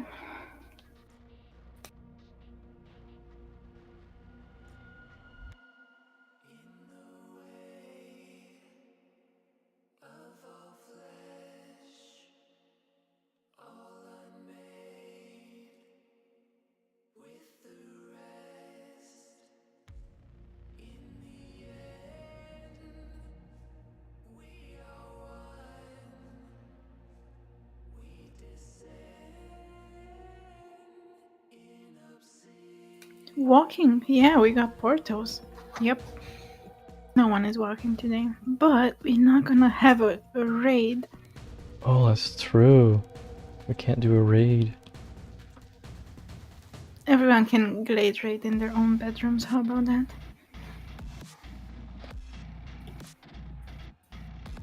What do you think of my patches? Whoa. Whoa is what I think. Oh wow, thank you.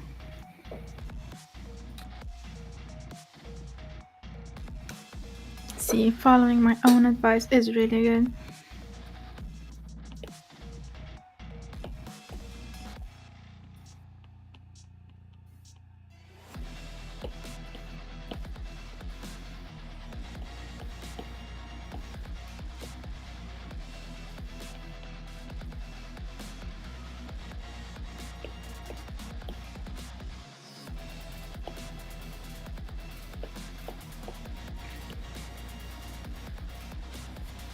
I am really enjoying just playing with inkwork.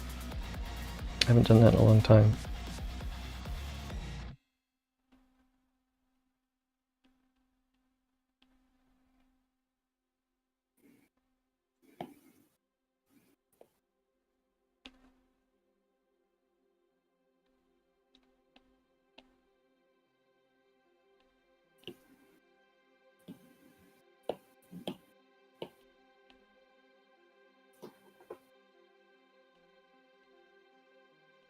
Raiding the bed. Yep.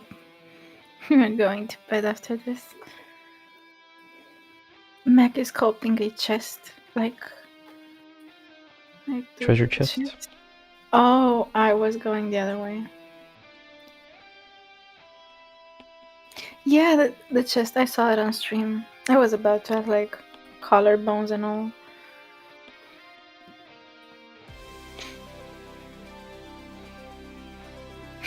Thanks, more.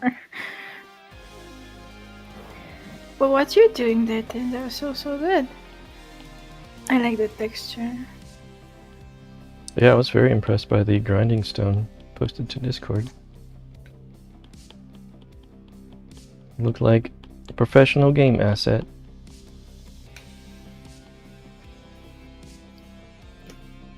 I might have called it the Forbidden Marshmallow Stone. I might have seen that. But isn't it true? I was doing a lot of squinting. But To not see it. It just wasn't working for me.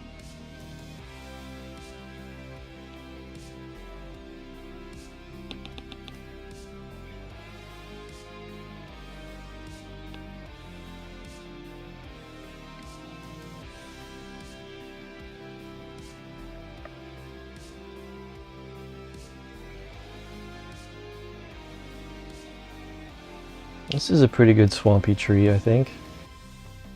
Mm-hmm.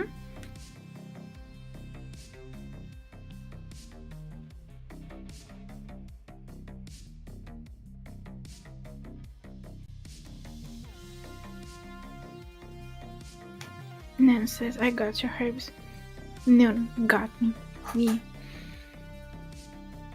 Max says, thank you. It was a texture study, so the model was not mine. Okay. Where do you grab these models from? And how come you choose like a certain one and you're like, I'm gonna do a texture for this one? The colors were all yours. Okay, got it.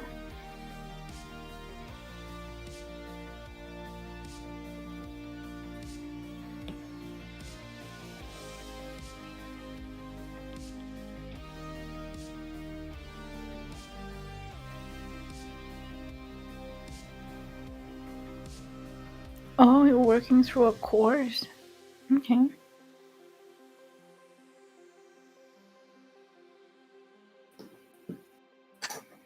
Yeah, so he's doing some real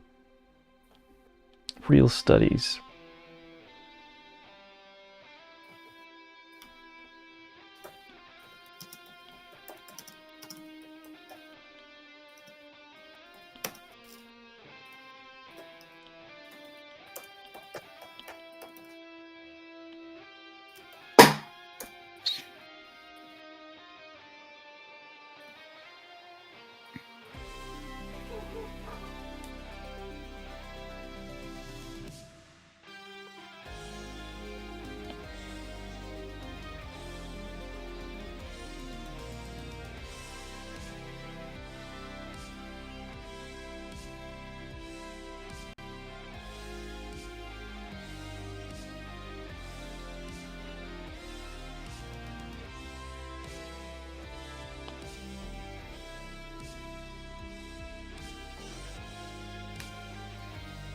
Max says it's called the 3D coloring book. Okay.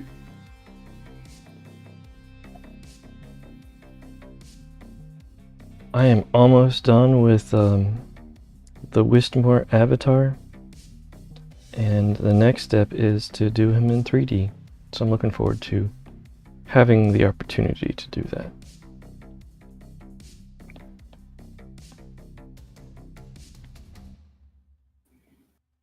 Oh no.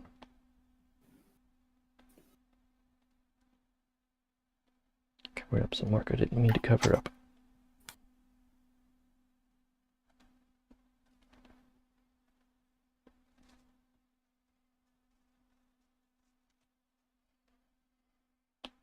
And Wisteria will get 3Dized. I know that's the real term for it.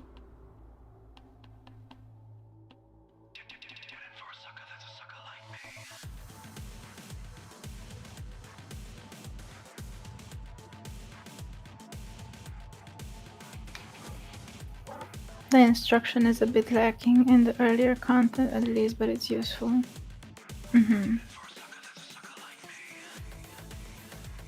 Cell Dweller hype. Yeah. What's a Cell Dweller? It's the band that's playing right now. Oh. I ganked this from Mac's stream. It's like, this music is good. It showed the name of the music and I put it in the stream playlist. Oh, I was about to ask Mac one of these days about his new playlist because he has some really cool stuff. He has this enchanted music at some point. I don't know how to describe it. It makes me feel like I want to do some magic, which is always a plus.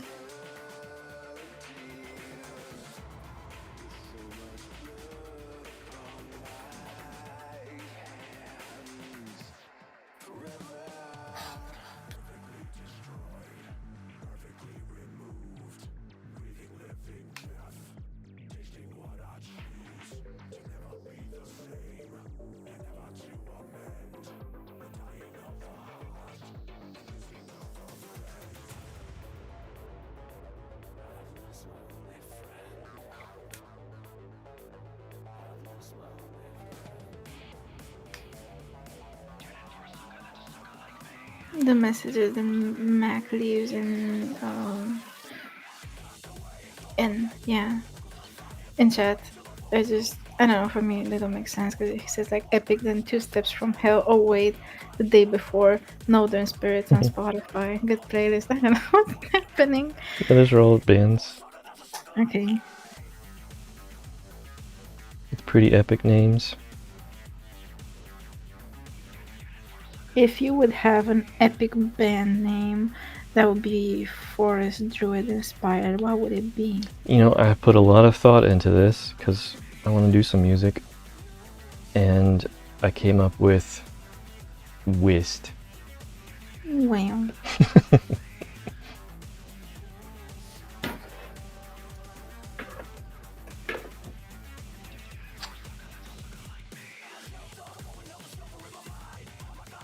Oh, I know. And if we do music as a band, your name can be just Whist.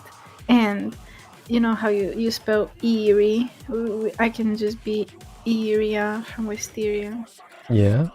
Whist and Iria. You do have a pretty good singing voice. Really?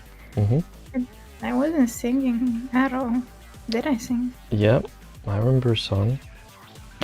Oh, the weird one, not the weird. It's like a really creepy one. I saw it on Your Strange News. Yep. I remember for some reason when I went back the second day to listen to it, I don't know, it was gone. It wasn't there. And what happened to it? And I'm like, why isn't it there? Oh, it wasn't on stream. It was on Strange News that you always share on the server. And I'm like, you share all the links, but that one didn't go through. Yeah. But I still managed to record a song for you. Guys, I recorded the song for Westmore.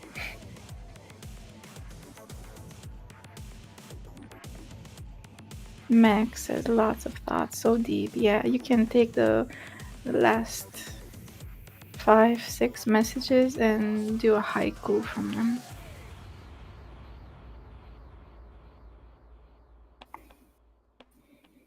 They have storytelling elements to it.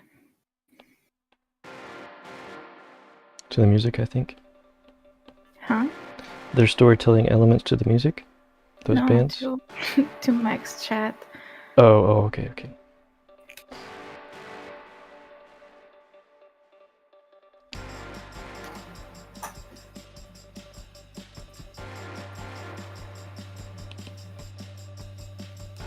My pen is out of battery. It's gonna take 2 minutes to let it charge. Okay.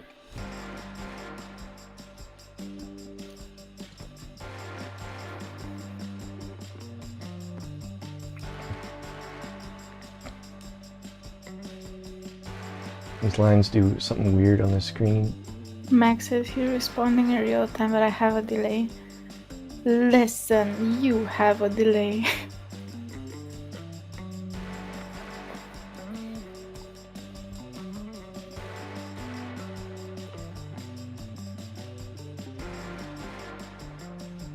I'm not always looking at chat, so I have a delay because Wismore isn't keeping up with chat.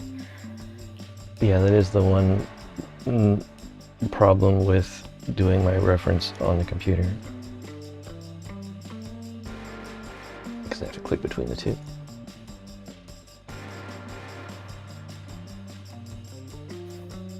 But you're doing such a good job. In the chat.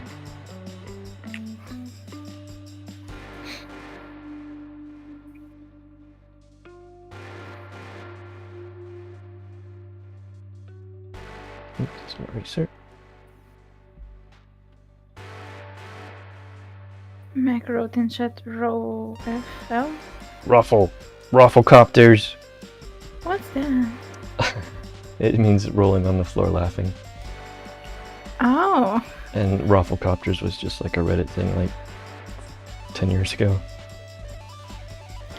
I need assistance to read chat.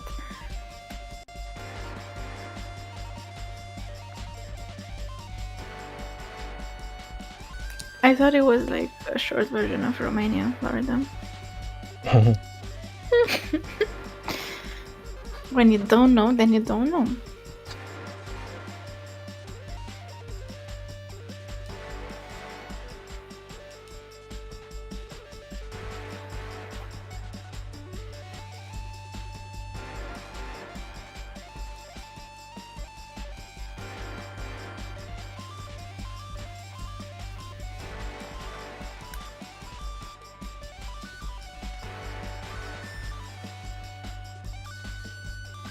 There's this cool thing that I see some artists doing, Kenneth Rocafort being one, where they do this interesting hash mark thing. It's like a pattern, and it doesn't cross over. What do you mean it doesn't cross over? I'm doing it on screen right now. See what I'm talking about? 'Cause it's hard to describe otherwise. Oh, I have this kind of brush. It's like a pattern. Mm-hmm. I have it in a scribble pack. I want to do some practicing on that. There isn't any of that in this particular illustration I'm looking at. That's something I want to incorporate at some point because it's interesting. And then he does it with colors as well, like he does it with his line work. And then also when he goes back in and colors, he does those similar strokes. Like with ink or colored pencil or something. Mm-hmm. Max is more like 15 years with, yeah, because he knows all the LOL and yeah. 15 years, it's been that long. I guess. Teenager Wist. Yeah.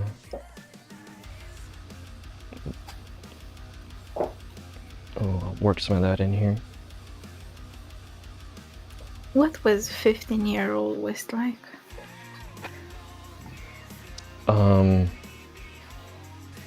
I had long hair and a goatee. Yes, at 15. No, actually no. I didn't have goatee yet. I had long sideburns. That's what it was. Wow. No, but like, how were you like personality-wise? Oh, very similar. I was a lot more reserved and probably a little bit more stuck up.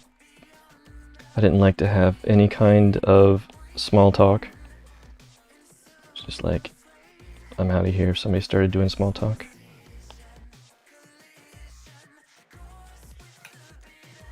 Max says, I bet he was in all kinds of trouble. Yes, I was. The trouble kid. More reserved? Yeah, Mac can't believe it. How were you more reserved and in a lot of trouble? You only reserved your time for trouble. If you were, let's say, doing a stream when you were 15 years old, would it be about the same stuff? Like strange news and art? Yeah, yeah, I was into all that back then too. It would definitely have some D&D elements as well. Mm-hmm.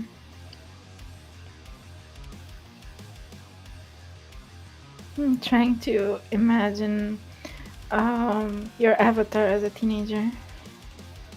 I think Haru did a really good job of it. She did a little drawing on her stream, and I have it. Oh, I can't click on it.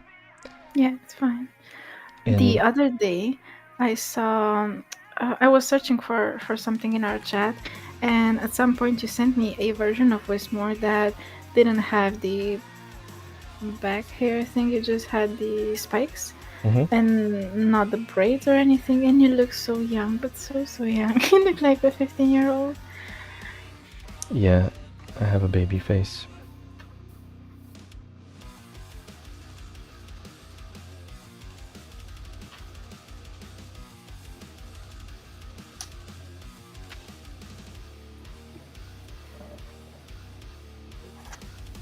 I did save it. Can I share it? No. It's your avatar. Oh, my avatar. Okay. I thought you were talking about me. No. Yeah, you can share it. I need to send you all that stuff. Yeah, I know. Thank you for the reminder. You're welcome. Yeah, I guess. I can send it after stream. I guess reality and avatar are a little too close at times. Then I get confused.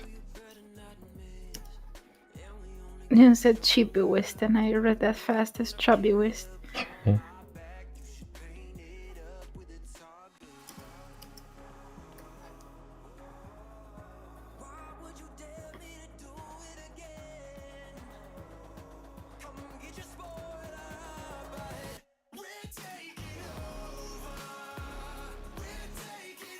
I'll put a link in chat for people who want to see it.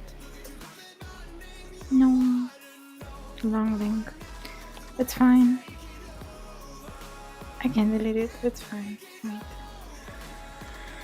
Technical difficulties.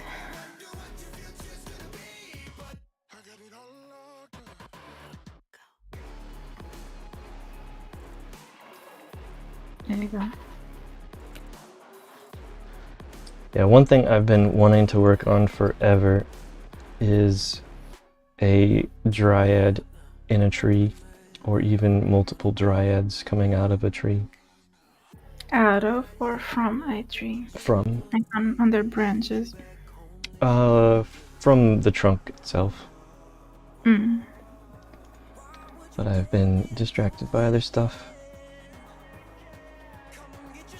And maybe I'll be able to eventually work it into something Ko-Fi related.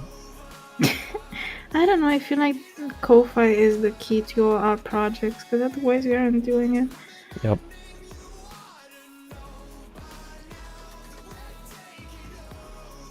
Oh, that's my research.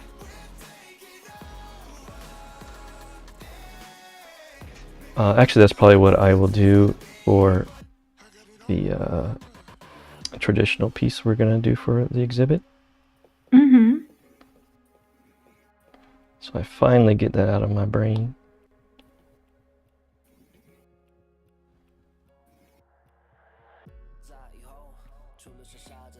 Max is distracted by dryads.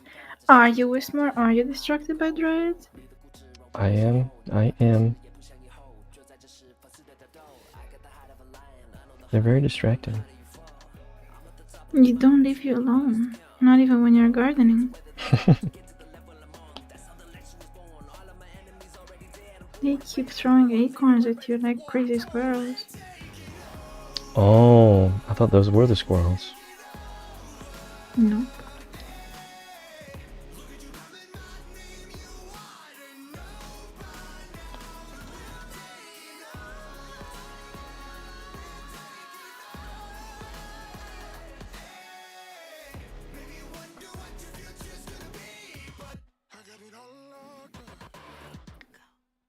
So you're doing like a piece of the hair and the shoulder right now?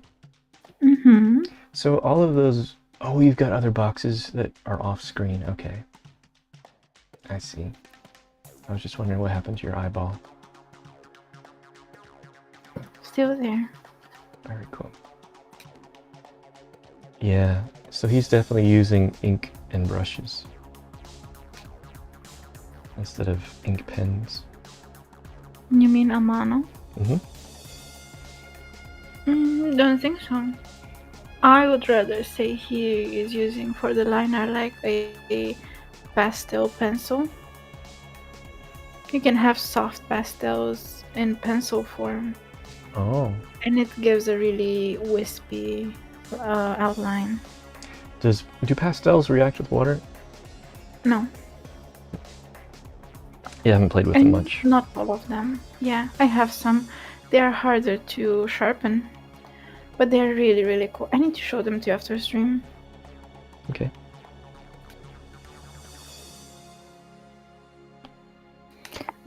Mac asks, what's up with her eyeballs? I don't know.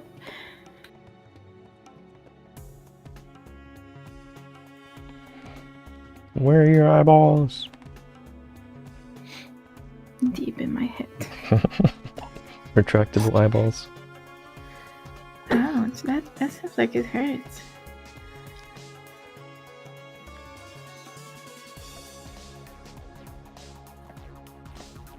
Alright, there's a swirl I want to get to down here. Swirl.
Oh yeah.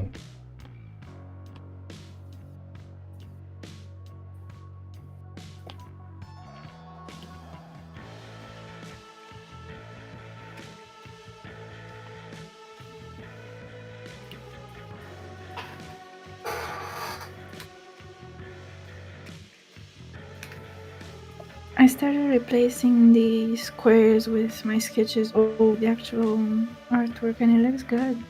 Yeah, it does. Blending, yeah. I'm proud.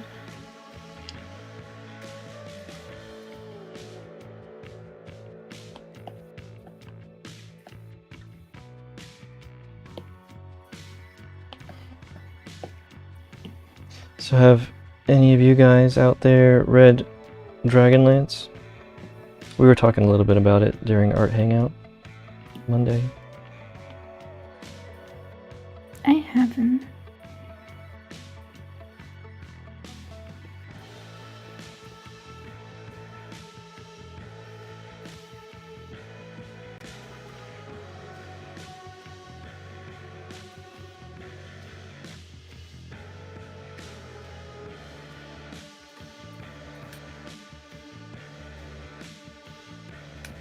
Speaking of books, the other day I downloaded the PDF version of the first volume of a book series I really enjoyed in high school, and it's like fantasy romance book with like a steampunk vibe, and it's called Clockwork Angel, and the next two are like Clockwork Prince and Clockwork Princess.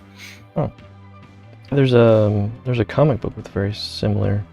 I don't know if it's even based on it. It might be, but very similar title and concept. Yeah. So maybe they are somehow tied. Yeah, that's my favorite book series. At the end of volume 3, I was going through the last few pages and I was bawling my eyes. I was crying, hardcore crying. It's that kind of book.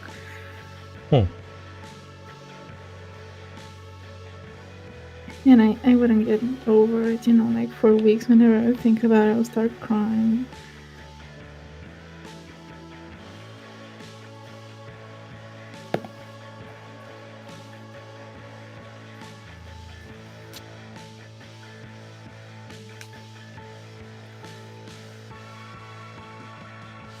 Foxy says, I'm currently rereading Shiver to see if I will reevaluate it. Clockwork Prince, Shadowhunters. Yes, Foxy, Shadowhunters. It's the prequel for the everything that happens in the Shadowhunters movie, like City of Bones and everything. Yeah, they're really good.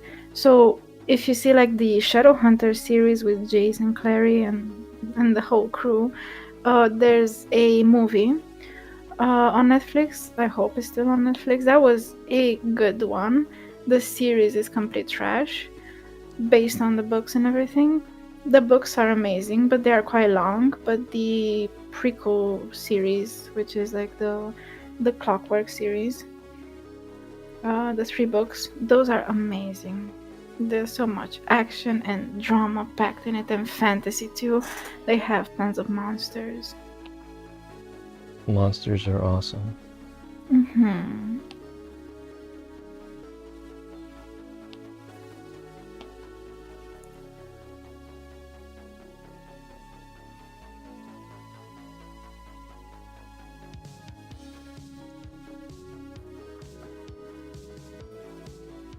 Foxy says, I heard that those are good. I read the 6 books of the original Shadowhunters, but I wasn't too crazy about them.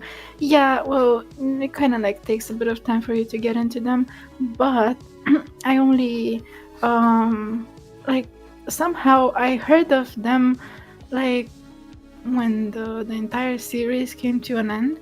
So I looked chronologically. Their timeline starts with the Clockwork series. And I'm like, okay, I'm gonna start with that, but it's not the version, like not the way that the author wrote them in. So I think that, the greatest work is in those first 3 books. Yeah, the series is called Infernal Devices. The movie was with Lily Collins. She played Clary.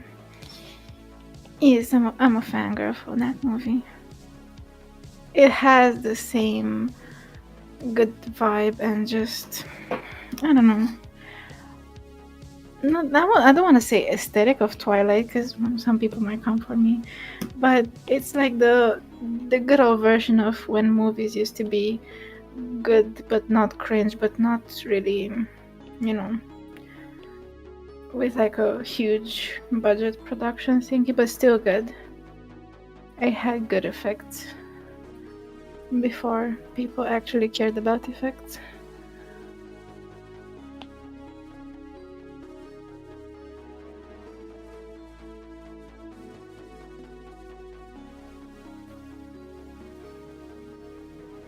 Noon says Herbs is a fan elemental. Yeah.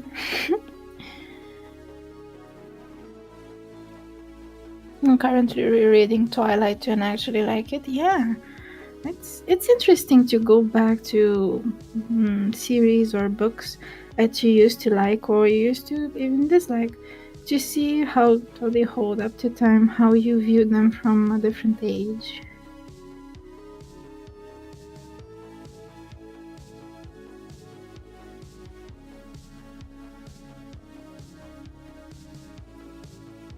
You'd be surprised that you actually enjoy them, because for some example, years ago, Wismore and I watched Princess Mononoke from Studio Ghibli. And for the longest time, I had some kind of beef with that movie. I never ever wanted to watch it, even though people say, oh my gosh, it's so good and everything. It just seemed like it wasn't my cup of tea. But we watched it and it was cool, and we might do a video analysis on it for all of those Ghibli fans out there.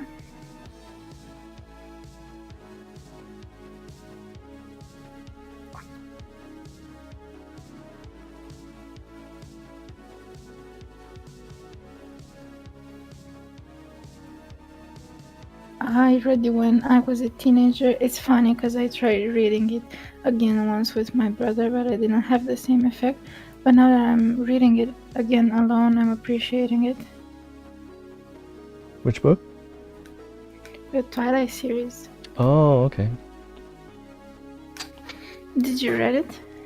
Yeah, I read it back when actually it was before the movies came out, yeah. And it kept my attention, so I made it all the way through it. The first book or the entire series? The whole series. Oh, I always wanted to read it. They came out 2008 or something, which was around the time I only started to learn how to read, so it wasn't exactly my book of choice. And by the time I grew up, the movies were out, and just watched the movies and never got to the books. But maybe, just maybe, because I also wanted to find a free day where I can just relax, and I wanted to do a Twilight marathon with you, Wismore. What do you say? The movies? Yeah. Sure, I haven't seen like the last 2 of them. Oh, you're in for a ride.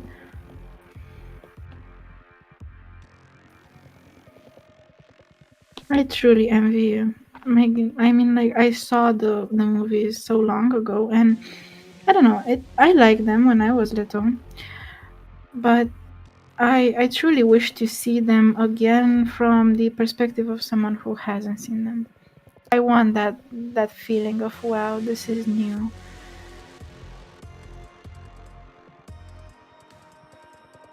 Max says the art is cute. Oh. I rewatched the movies too. The first 2 are okay. Yeah, the first are straight up vibes. The last 2 are quite something.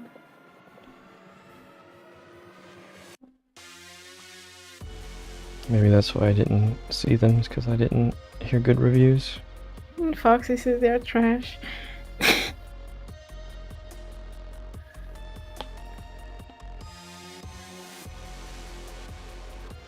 And you would think that they would get better because they got more popular and they got more budget. Yeah, I feel like the moment when they got more budget is when everything went to trash, you know? Because the effects that they were doing weren't exactly necessary, so it made the movie look more cluttered and just like it was trying too much. Because the first 2 movies could get by just fine without too many effects. Besides the werewolf scenes, when they really used all their effects budget. I feel like everything can stand quite well with those alone. You don't need to have anything else. But I think in the last movies there was like this huge family reunion with all these vampire relatives and everything. And you best believe everyone had powers. It was like Avatar kind of episode, you know. And there were one what could, I don't know, read minds or something. someone could do something with water or ice, or it was weird for vampires to do that. Yeah, that was actually one of the reasons why I think I liked the book, is because it read kind of like a superhero book. Superhero series. Max says he was coerced into watching it. Who dared? One of their friends. The original material wasn't that good to begin with, and they messed things up even more in the movies. Meg just says glitter. Yeah, a lot of glitter.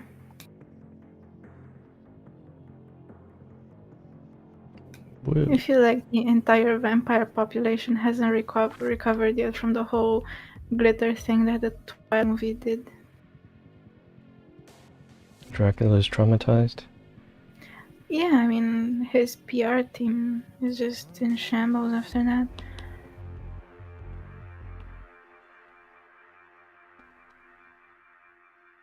Especially in the movies, there are a lot of things that really don't make sense, and you don't get how they are related because there was no build up to any of that. Yeah, they do seem like they have superpowers. Unnecessary ones, to be honest, but superpowers. In the books, it makes more sense. Does it? Like, I mean, in the books, does it look like it's not, just out of nowhere? It leads up to that compared to the movies?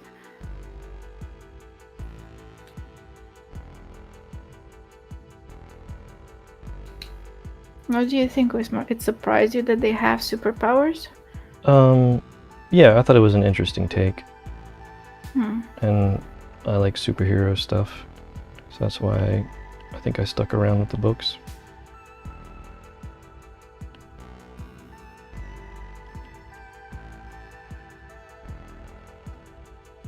From the beginning, all vampires have some kind of superpower, if you think about it.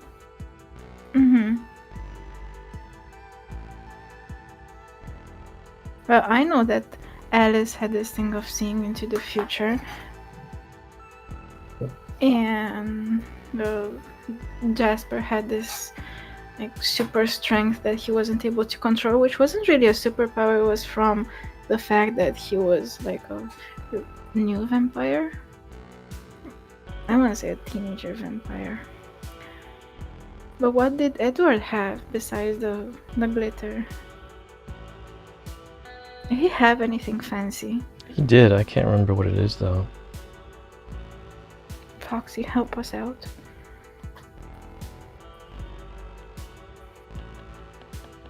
That wasn't Jasper's powers? Okay. Like, sorry. Was it like he had some sort of glamour or charisma or something? Oh. Correct me if I'm wrong, guys. I'm really he had reaching. the power to read emotions. Oh. Okay. Edward could read minds. Okay. I thought like all vampires can do that. Okay, it makes sense. I remember it. But now for real, everyone, were you Team Edward or Team Jacob? I like werewolves, but I was Team Edward. Team Edward all the way.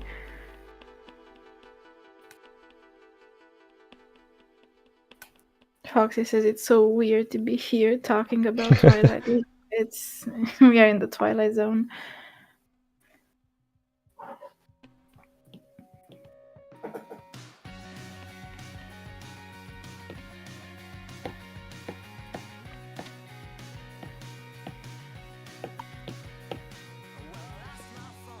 That's why we are called creatures of the strange.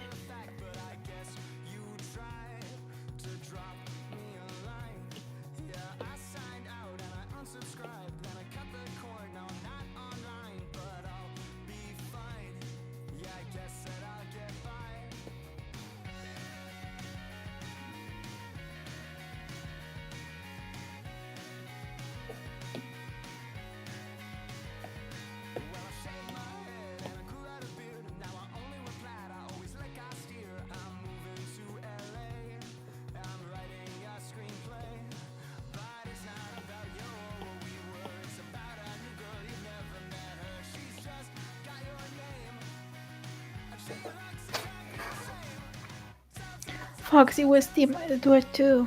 Yay. Max says I was Team what time does this movie end? Oh my gosh. There's always a third team.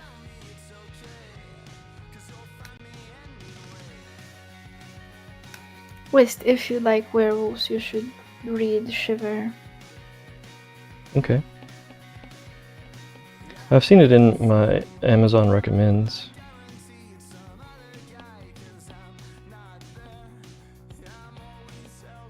But I have not picked it up yet.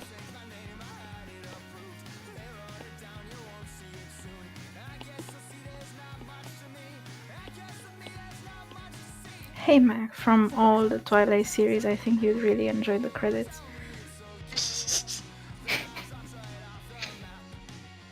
I can say it freely, we don't have Pangeo here. It's a land of the crazy.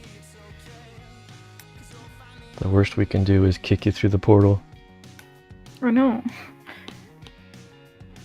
Volleyball my quails one by one through the portal.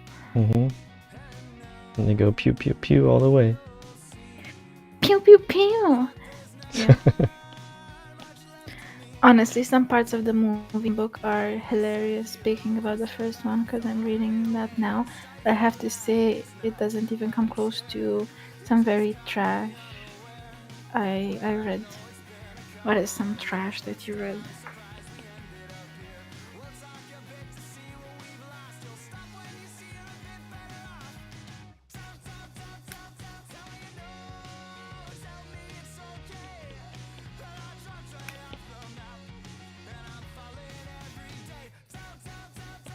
I'm really enjoying this, by the way. So am I.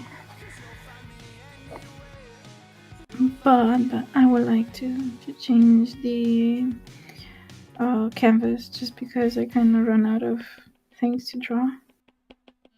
Maybe I'll do one more. One more and I'll change the artwork. Do you feel like you've got more of a handle on his stroke style? Yeah, definitely.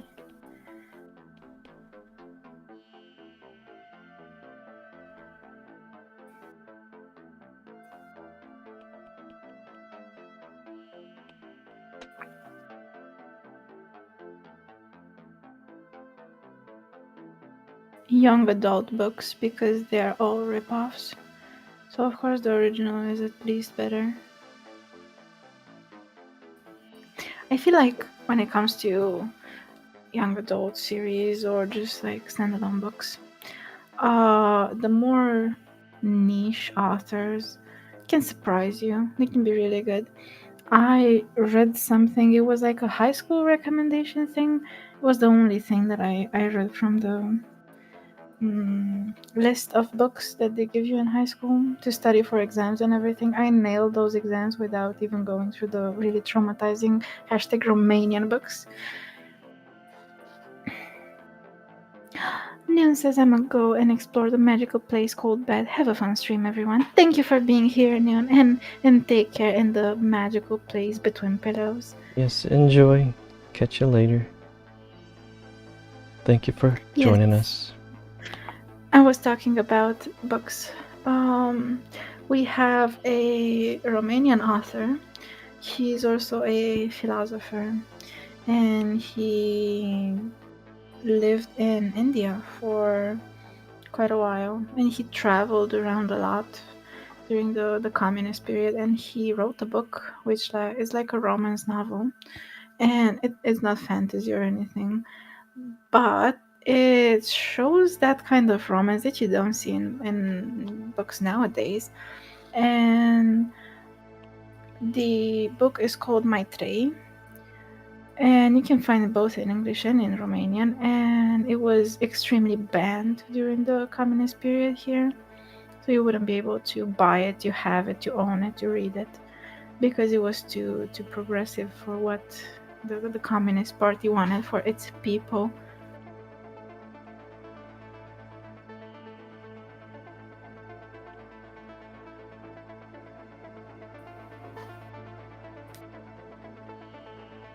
Guess that's a cough mute.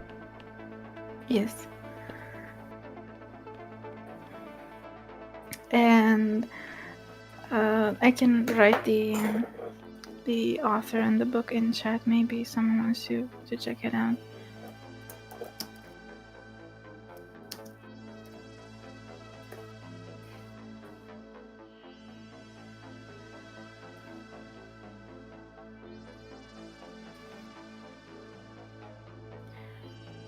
In English, it's called Bengal Nights. Okay. And it's like a super cute romance without it being, like too,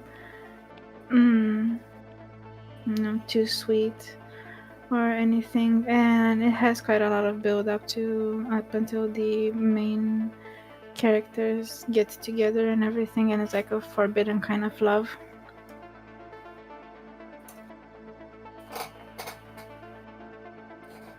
And because he was a philosopher, he had another way to look at human relationships and how everything progressed in terms of love. I read another book from him talking about life, death, and love. I think that was the title, more or less, rough translation. And he was giving his own opinions of how and when love starts and how it progresses and what's the reason for it, how you should look at death as a concept within the love aspect too. So how you suffer more through deaths of people that you care about, that they are close to you, because there's this attachment added to it. Mm-hmm. Not that you wouldn't be shocked by even like a stranger dying and hearing on the news about it, but how it affects the way we perceive certain events. Yeah, it was an interesting book. I was into philosophy. Was, and I still am. I don't have enough time to look into it more. I still greatly enjoy it.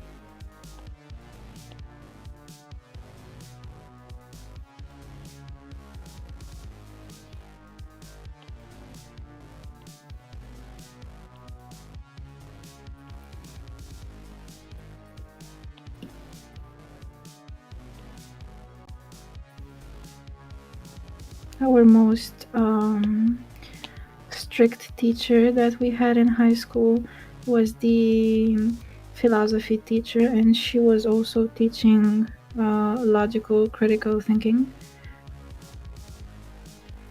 And she had this way of explaining stuff really, really fast, as if she really knows those subjects, but she forgot that she was explaining that stuff to people who had no idea about those subjects. So it was quite a challenge to keep up with her. A lot of people would fail her class and would have to like repeat the entire year, and everyone was extremely afraid of her.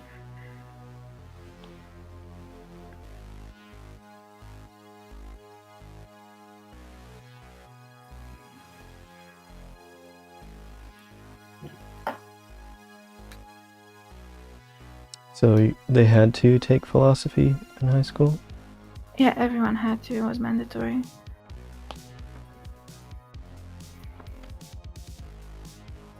And you can even have it as like main subject for your final high school exam. I chose the logical critical thinking. Mm-hmm.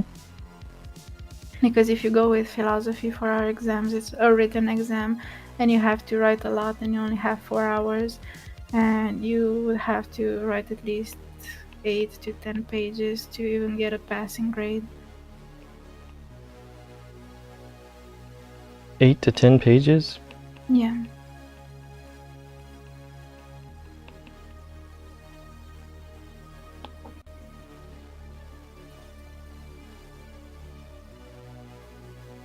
Oh, to be honest, like all our exams really involved a lot of writing.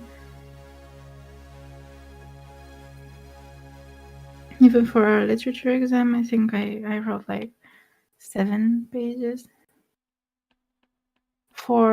We had like 3 subjects within the exam, and only the last subject was like a really huge block of text kind of subject. You had to analyze a novel, and we had other like grammar stuff and everything like that.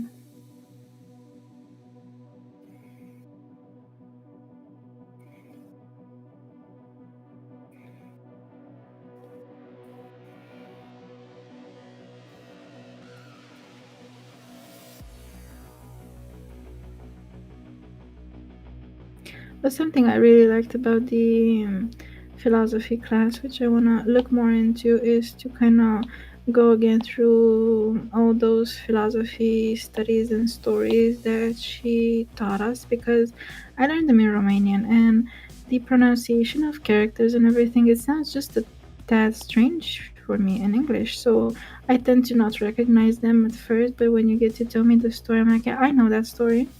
I know what it's about, and I feel like, a bit dumb just for not being able to translate it like extremely fast or on the spot. And I feel like, man, I went through this stuff. I should be able to recognize it. But it's just one of those things when it's not necessarily a language barrier. I just want to sharpen up my knowledge in both languages to be able to speak as confidently as I do in Romanian about them.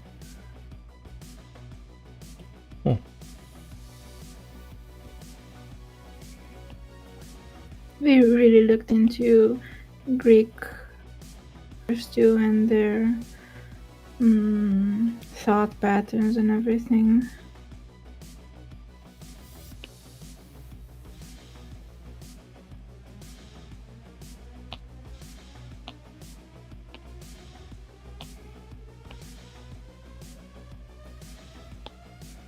I do think sometimes about classmates of mine that were bilingual to begin with, and they were struggling to go through the high school subjects in Romania, which wasn't their first language. Like, I had a Italian classmate, quite a few Hungarian ones, a Ukrainian one.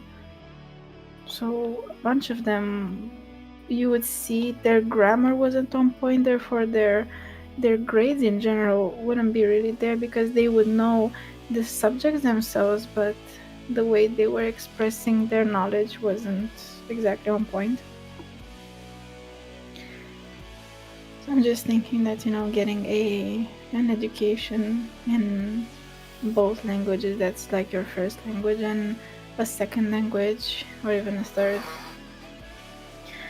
It's not that it's hard, but whatever sticks, and whatever doesn't, you can get it back after, when you don't have the pressure of time to also learn everything at the same time.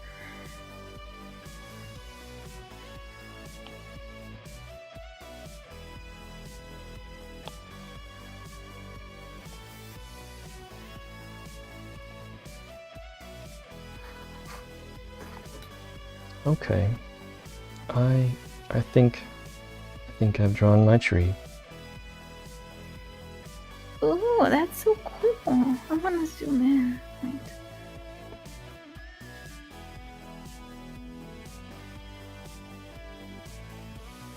Or I'll see if I can link the reference.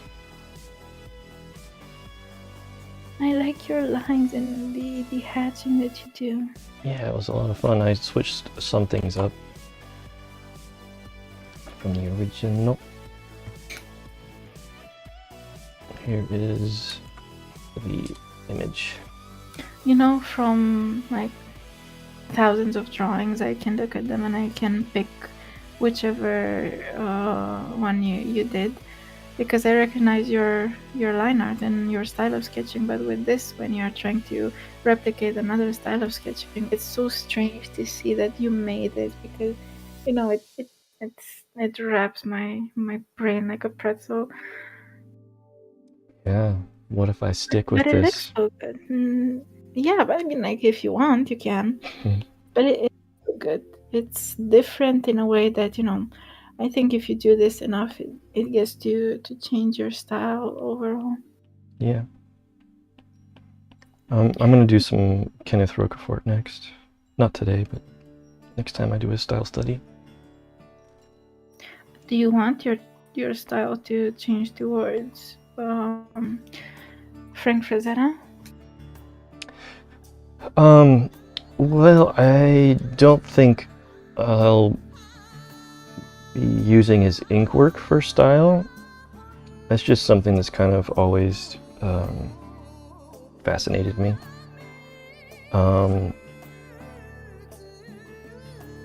Yeah, I don't know.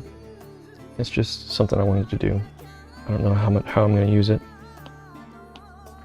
But I do like Roquefort's stuff, and I do want to get closer to his. And I was originally going to do a study of him, but I like the subject matter a lot more from Frazetta. Isn't Frazetta your favorite artist? Yep, I got 4, 5, 6 of his paintings up in my room, and another one in another room. Yeah, so 7 in total.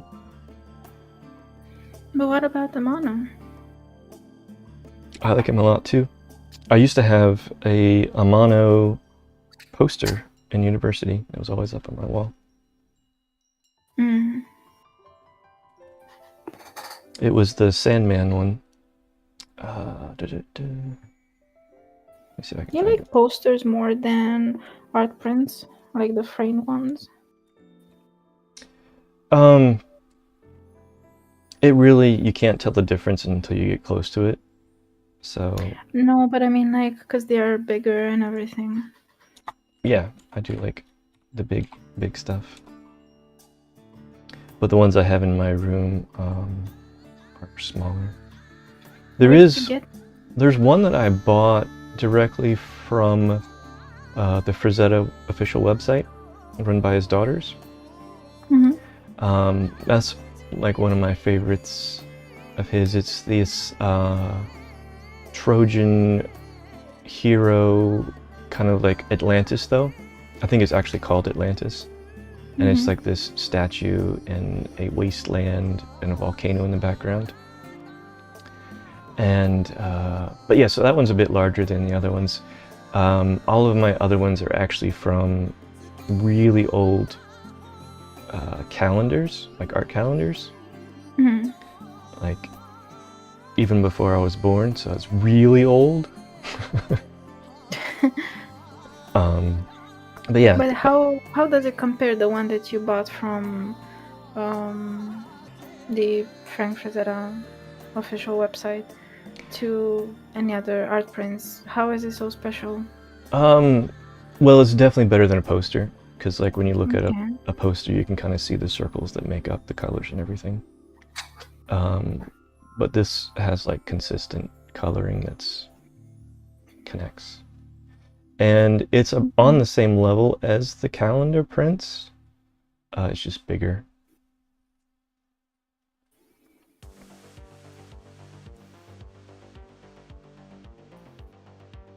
I was looking for my Sandman poster.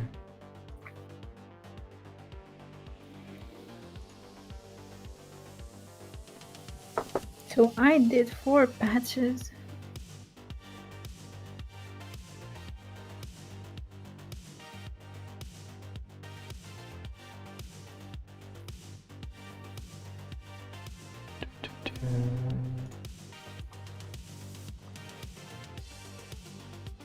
There it is. He looks like a cat hanging off of a tree. It's awesome. And it's going for $225 now. My coughing intensified for how much? This is an eBay one I found. Let me find a better one. But this is so rare, then it goes for so much. I don't know. They definitely aren't making it anymore.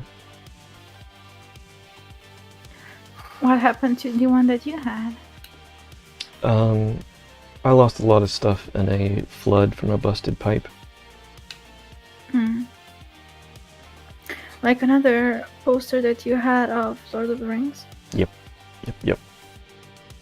Oh, I remember I had 2 posters now. Okay, so this is one of them.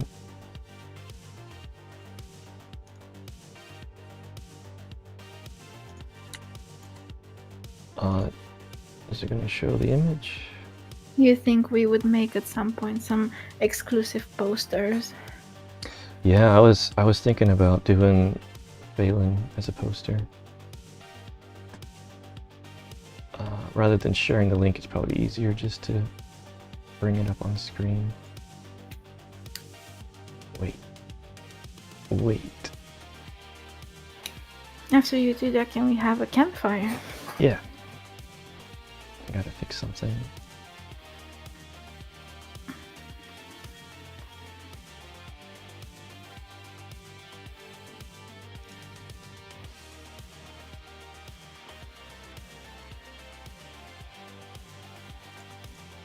Yeah, so there's the poster that I had in my dorm room.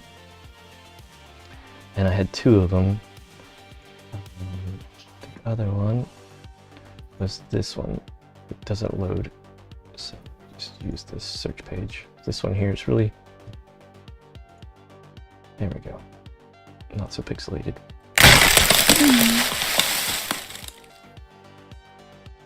But so pretty. Yeah. Okay. Back to stream. I would like to have, like, if in my house no. I have a really want. I messed up everything. But I guess it's good because we're starting a fire. Yeah, so in my house, if I have like a really long hallway, I would like to have these huge posters that aren't necessarily movie posters, just, you know, like the posters that you shared, but are like nice gallery frames to have on the walls. Yeah, I think we'll definitely be producing art worthy of getting framed. Oh, we did that one poster already that I put in a really nice antique frame, and it's up on Redbubble. Yes, the Keeper of the Threshold. Let me see if I can find it here. Max said, I thought my wood planks cracked. No, Noon went to bed. He isn't here to munch on your wood anymore.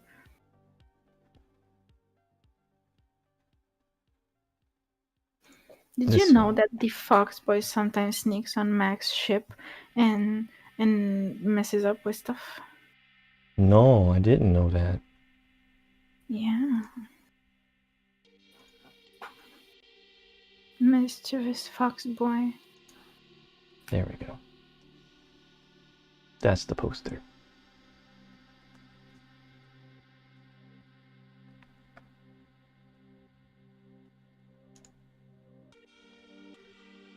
I think that one turned out pretty cool.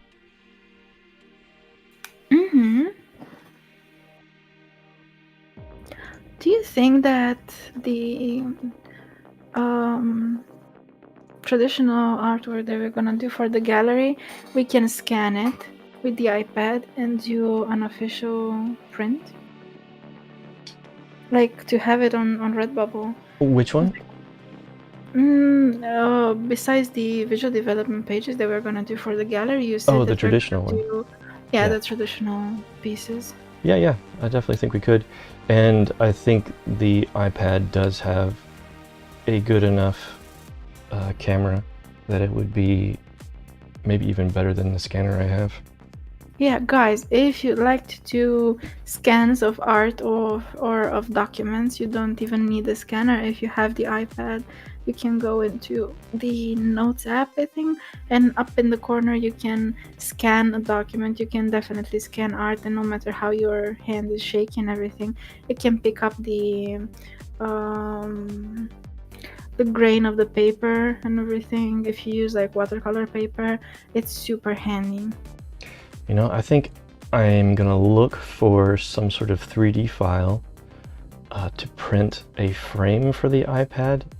So it's kind of like how you would use a tripod, but have it pointing to the ground. So I can take photos or scans of larger pieces and be super steady, so I can get the high definition.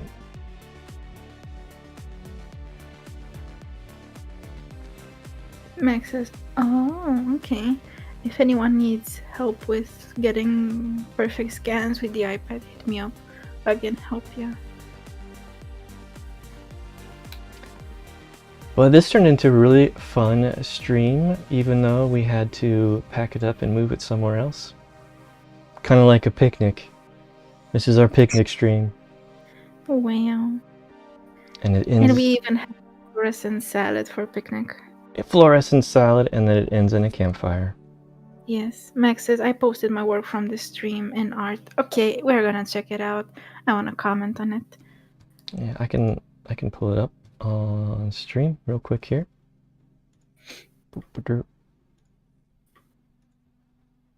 Here we go.